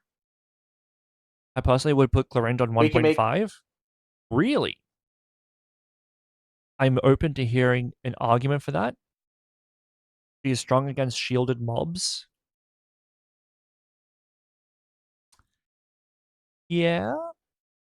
Like she has utility against shielded mobs, but so do a lot of characters at this point of the game. Like while she has utility against shielded mobs, Garming has even more because he's Plunge. Plunge does really good against shields. Would you argue that Garming should also be tier 1.5 then? You are open? Why am I open? And Mizuki has potential. She does, but like Animo healer, like you're better off doing other Animo healers like Janyin, Wajin, Sayu. Like they all have Animo I healing. don't Like you could go Yehoda too. I don't really like calling her much of a healer because it's only if the person's too low of health to begin with, and it's mostly for herself when she's on field, so she's not really helping the party with her heals. Garmin needs C6, I think, to be really good. That's true. Clorinda's good at C02, I'm thinking. But she's also a 5-star, whereas Garmin is a 4-star. Now that ranking has changed it a little bit because 4-stars now are in a way harder to get than 5-stars. That said, like if your DPS is being matched by 4-stars, especially 4-stars that have been out for a long time, it's hard to justify you being in a higher tier than them. Like she's competitive with Razor, you know? Like Razor is competitive with her. So if Razor's competitive with her and he has a Claymore, and that means he also has the benefit from Valka's weapon. Valka's weapon I think is his best in slot. It's hard to put her Now, to be higher. clear, just because she's in tier 2, that doesn't mean she's a bad character. Yeah. She's still a fairly capable character in the game. It's just she is not as good as some of the newer characters that are out, but she can still definitely pull her weight. Yeah, I would, as much as I love Raiden, Florinde, Sino, they're probably like Razor and Kaching, they're all probably higher in pull value if of them C0 outside of Razor than it is Raiden C0, which is fucking tragic. Fucking tragic. Varka's weapon doesn't work all that well with Noelle because she doesn't she doesn't like the attack portion on it. She's still better with Red Horn. But yeah, like I think the thing about Clorinde as well is that one of the best things that she brings to the table is she's perfect for aggravate, but that's really sad because aggravate's really sad. I wanted to pull on Hero's weapon. I wanted to two-hand it. Yeah, you would need to. Yeah, Red Horn, good too, but I like the crit rate. That's also fair, yeah. But when you But get a high crit damage weapon, then you can focus more on crit rate on your artifacts, so that balances out. yeah, but like one of her best utilities is aggravate, which is an ass meta comp. So if we're removing one of the things that she's best in, and then we're left with like Taser, we're left with Overload. That's about it, or Hyper Carry. And if we're going those things, Hyper Carry, you're better off somewhere else, like with Varesa. You're going Taser. There's other teams that you're better off doing. Like you're better off using Taser Sucrose with Fischl and Benefal, right? And then what's the other one I said? Overload? Overload, there's a bunch of other units that would carry better. So she has her There's uses, but yeah, she's not in good there's unit, I don't another think. comment here. Oh yeah? I'd actually say Sino C0 is a lot worse than other electro carries. The others have flexibility and have good vertical. Sino doesn't have any of those, or doesn't have any of those. So that's one comment I saw from YouTube chat. Yep. So when you say others have flexibility, do you mean flexibility in comp or rotation? Because while he has not a lot of flexibility in rotation, he has more flexibility in team comp. I So do like, agree that he has the flexibility in team comp. It's just with his on fields. Well, he also suffers the same thing Chlorine does, where once Mhm. you use their thing, you can't switch them out, or else it ends their things. But his is locked behind a burst. We have to build energy up. Yeah. Which, if you have a fish on the team, he can get his back really quickly. Yep. But I still say he should belong in tier 2. Yeah. Yeah, tier So 2. while Because he he can has, still perform well. yeah, like his inflexibility comes unfortunately from his team rotation, but the team comp is like very, very good, right? Like you can put him, Benefa, Sucrose, and you're getting very good consistent damage. You're getting actually better damage than an Al Hatham team. So would you argue that Al Hatham should be lower? Right? He's also saying his numbers of team, like his number of team comps aren't as high as Raiden, Chlorine, or Razor. I don't know that I agree with that. Well, Sorry, do you want to go first? he's got aggravate initially, but he specialized initially with his quick bloom when he first released because he could do aggravates and hyper bloom at the same time. But those have fallen off the meta, and then solved did decent damage, and with the lunar team Hexrai as well, he's actually doing pretty well with. He's not really that. You keep cutting out, bro. At least on my end. Oh, sorry. So I was saying that mhm, because of the overload and lunar options now solving a lot of problems. I don't. Does, and also he can take advantage of Hexrai as well. I just don't think he's as bad off as he used to be. So he definitely does earn his place in tier 2.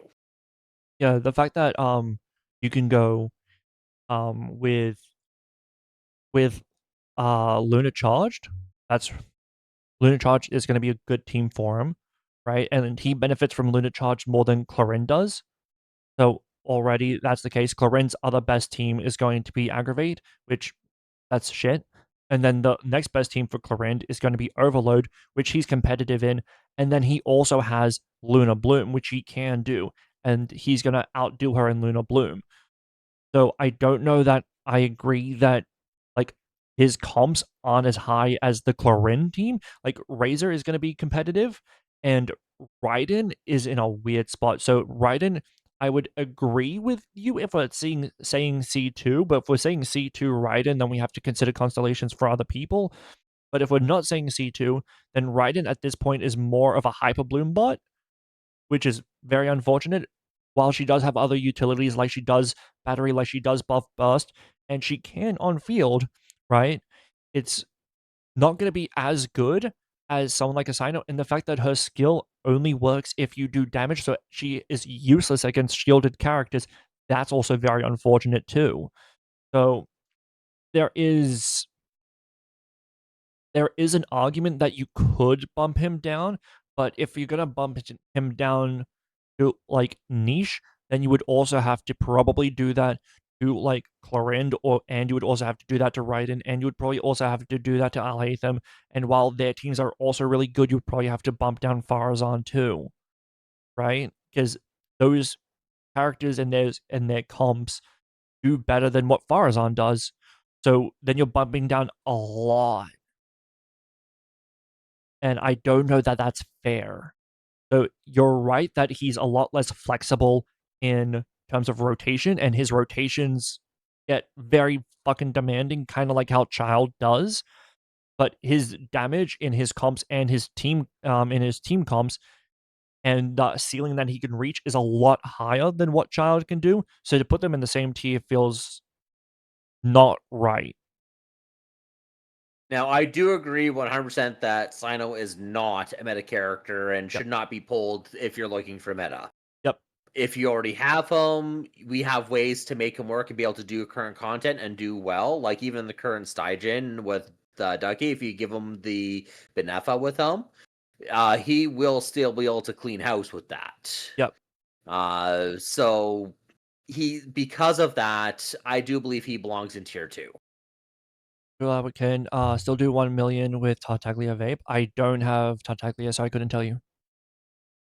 People can, but considering it's 1 million in a rotation, that's not very much damage compared to new teams today.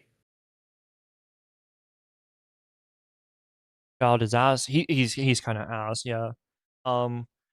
Feels weird now that before it used to be the situation that he was lower floor and higher ceiling than Ayato, while also being a lot more demanding in terms of how attentive do you have to be with his rotations. Now he's lower floor, lower ceiling, a lot more demanding than Ayato, and a lot less flexible than Ayato. Ayato is just a strict upgrade to Child now in basically every way. Which, damn, that kind of sucks for Child mains.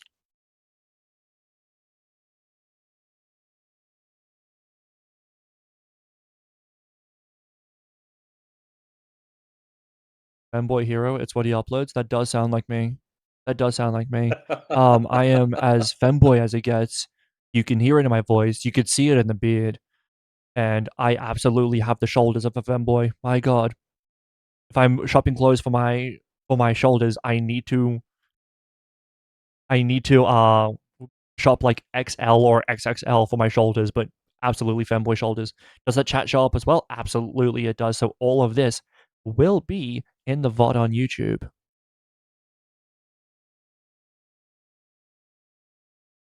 I ain't fucking doing that for. Unfortunately, I don't have your Twitch chat on my YouTube, and you don't have my YouTube chat in Twitch. All good, all good. You've mostly read out all the messages on the YouTube, so that's fine. So, well, at least any of Yep. the like relevant ones to what we're doing here, so it'll work out fine. Jerry can wear a And trust there's me. certain ones Would it be the that first probably time? just shouldn't be on YouTube. Pardon? From Twitch. There's probably ones from Twitch that shouldn't be on YouTube in the first place. Oh, full fucking sure. There's a lot I was reading that absolutely should not be on your YouTube. Yeah, but I think we covered everyone. Yeah. There's only the one that we have hard trouble placing because we just don't know how she stacks up just yet. Yeah. Um, yeah, so Jabai is gonna be weird. We'll see when it comes to it. Linnea, we'll see when it comes to it. I imagine she'll be in the same tier as these other two DPSs, Neva and Flynn's, but again, that's predictive when we don't know the kit and we don't know the scalings. So we're not gonna do that. I'm pretty happy with all of this. Obviously, we're still not like ranking within tiers. That'll take too long at this point. Unless you want to rank the number one of each tier, I think that's fair. I Like, haven't done that. Mine is just this character belongs in this tier, but not necessarily which one is better than which in that tier. um, I think if we do just who's the best person in each tier, that's a fine way to do it. So I still think Farina is the number one character in the game. Do you think that's fair? I do love Farina, so I have a hard time answering that without taking away bias out of that answer, if that Yeah. makes sense. I Because I I got a think C4 or 1 Farina. I think when you consider just how much damage she does, how much battery she does, and then how much damage buffing she does, which works with like half the fucking roster, you'd have a hard time saying that she's not the best character in the game. Um, Now the best tier 1 in the game, who do we go for that? Do we go like Kazuha? Chevrolet? Oh, you want to go Chevreuse still? Sucrose? So I think it's between maybe three characters, being Sucrose, Kazuha, and Chevreuse, It's funny how 2 of them are 4 stars. right? Um, so Because of the Hexrite and the Lunar parts, I think we should probably move Sucrose as number 1. that's fair. I'm not upset about Just for that. how much demand she is right now. I'm willing to accept that. When it's about a three-way tie, the current meta demands her. That feels fair as a tiebreaker. All right, tier 1.5. I think Xingqiu has to be number one. Alright. Just because of what he enables. Yeah. Tier In 2. tier Who's the best 2, tier 2? Ooh, this is that's where it a gets more hard one. challenging.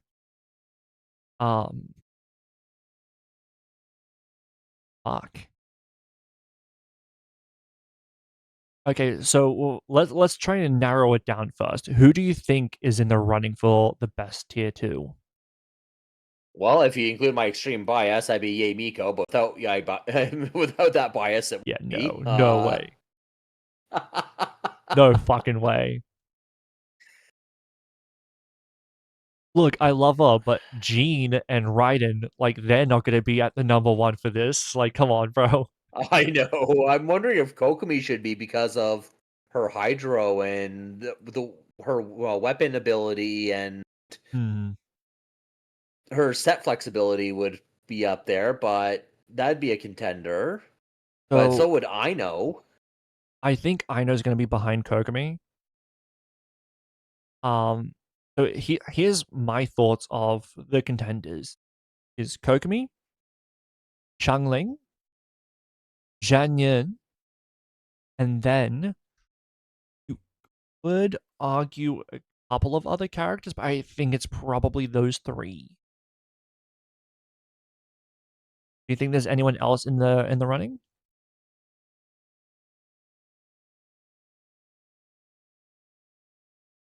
Probably not, but I am leaning more toward Kokomi because of just what she brings for the current meta. And it's the best element in the game. And she's also a catalyst user and a lot easier to build. Yeah, I've argued myself into Kokomi number one of tier 2. And she covers for people who don't wish for constellations on. Yep. All right. Tier 3. Who's the number one tier 3 unit? It could be Ayato. Like, legit, it could be Ayato. He's Hydro, the best element in the game. He can be off-field. He can be an Hydro Driver. He has very fast on-field application, which is nice. He is benefited from, like, lunar reactions. He is benefited from characters like Durin. He's not dodging all the buffs. He's actually actively walking into them. It's just that everyone else is buffed a lot more than he is. I'm not a big fan of Ayato in the first place. I'm trying to think of a counter argument for it, but I'm coming up blank here. Yeah, no, I get it. Shenhe can make an argument. I think Shenhe can make an argument too, because if you look at, like, the fact that Chask is a high T unit that can utilize Shenhe, the fact that Skirk is a high T unit that can utilize Shenhe, obviously she has perfect synergy with a character like a Escoffier, who's a tier 1 character. Shenhe can make a strong argument too. Well, Shenhe, I guess, would she's on teams that have higher DPS than what Ayato would be on team. Yeah, Would that be true?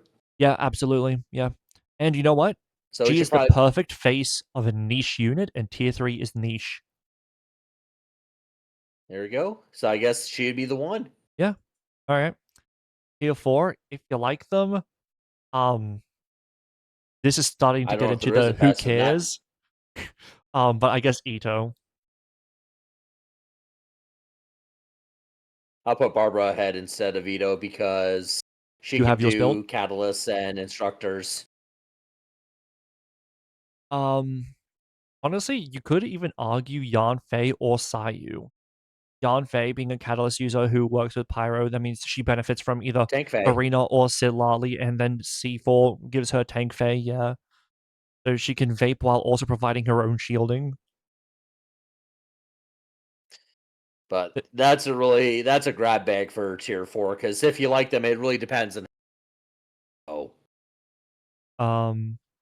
I think the big winners of tier 4 is gonna be Barbara, um, Yanfei, or Ito. I think Ito. I mean, her shield ain't that good, I think. So it depends on how much you invest into it. It's not worth investing into it, but her shield, if you hyper invest into it, is not that bad. It's just not worth it because it's it's also about burst 14K tied. with my Tank Faye, and she's got 222 ER to back it up, Yeah, it's not bad. It's just it's not worth it. and she can Um, use Thrilling Tales as well. yeah. So she can also be a buffer too, which is nice because I Catalyst. But just find Barbara more useful than a lot I of would those agree. characters simply because of because of instructors, and I have the exact same build on her me. So I actually have both those builds duplicated between the two of them, and I found good use in teams for her, especially in Imaginarium Theater, just as like a buffer healer while applying Hydro. Yeah, I would. I think it's between the three. Whichever one of the three you want to put number one, I think is fair. Because Ito has higher damaging teams than the other two do. Because you could put him with, like, After the last two Chromium. tiers, I don't think it matters who's first because of what Tier those tiers 5, represents. Tier 5, I think you got to go Kuchasara number one. And then in don't, I guess Xinyan. I guess. Who fucking cares? Because of her support with Milani. Yeah, yeah. Honestly, Aloy is probably in the lowest position out of every character in the game. And you know what? I think that's fitting considering she is not a Genshin character.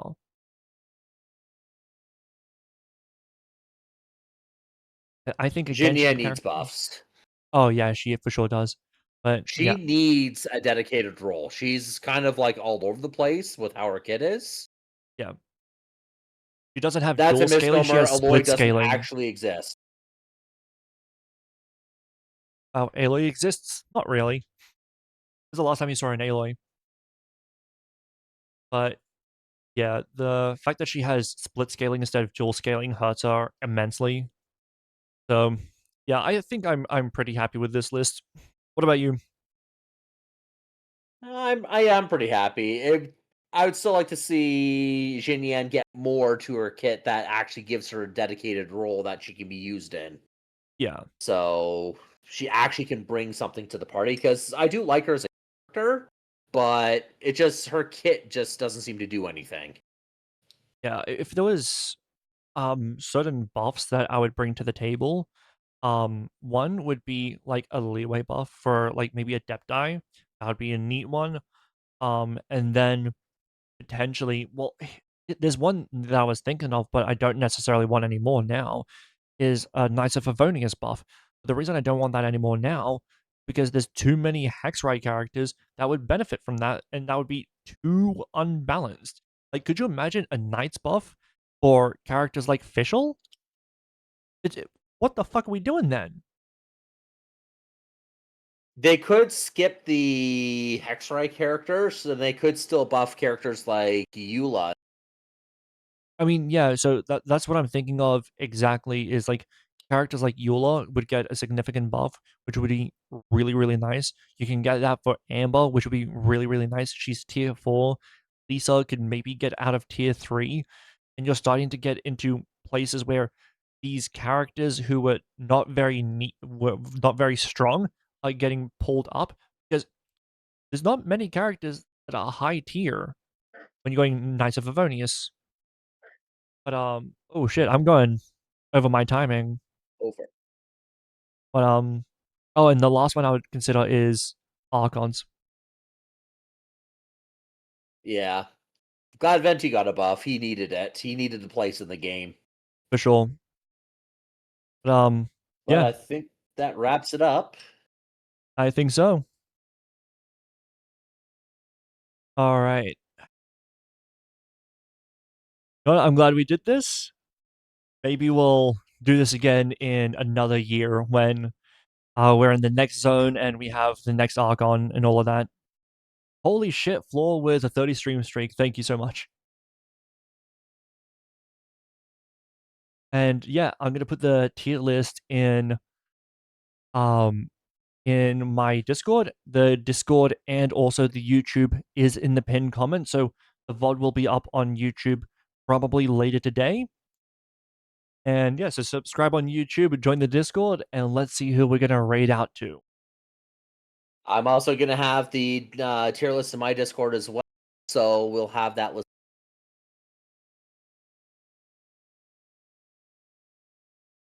Echo's going, so I can raid Echo. That works. And rating does not apply to YouTube. It does not. But I like to thank everyone who actually dropped by. Thank you for joining, and thank you for the input as well. It's been a great stream, and have yourself a great day, everybody. All right. See you, man. Take care.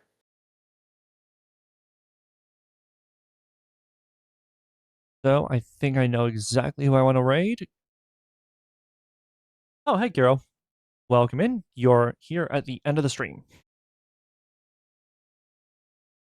But yeah, yeah, everything's there. So subscribe on YouTube, follow, maybe join the Discord if you want to keep up with everything, and let's raid out.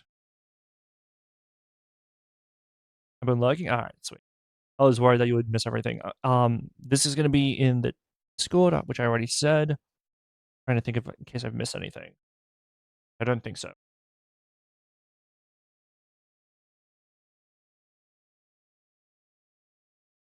know what? Yeah, I'll raid Echo. She doesn't stream all that much anymore, so writing where I can is nice.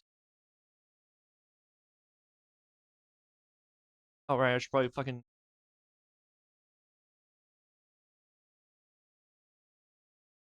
That's a raid message if you're a sub, and that's a raid message if you're not.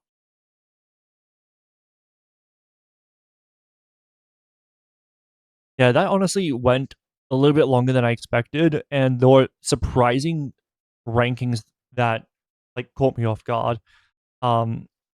Vodka at tier 2 is painful to see, but I know in my heart that it's correct. Albedo at 1.5 was a shocking one, but that felt right. Same thing with like some other characters. Fiori staying where she was. I expected her to drop, but thank God for Columbina, you know? And then we had other surprises like Xiangling in Tier 2. Xiangling, who demanded to be in meta for eternity, dropping out, like, caught me off guard, but it feels right. Just strange. Yeah, that's going to be it for me today.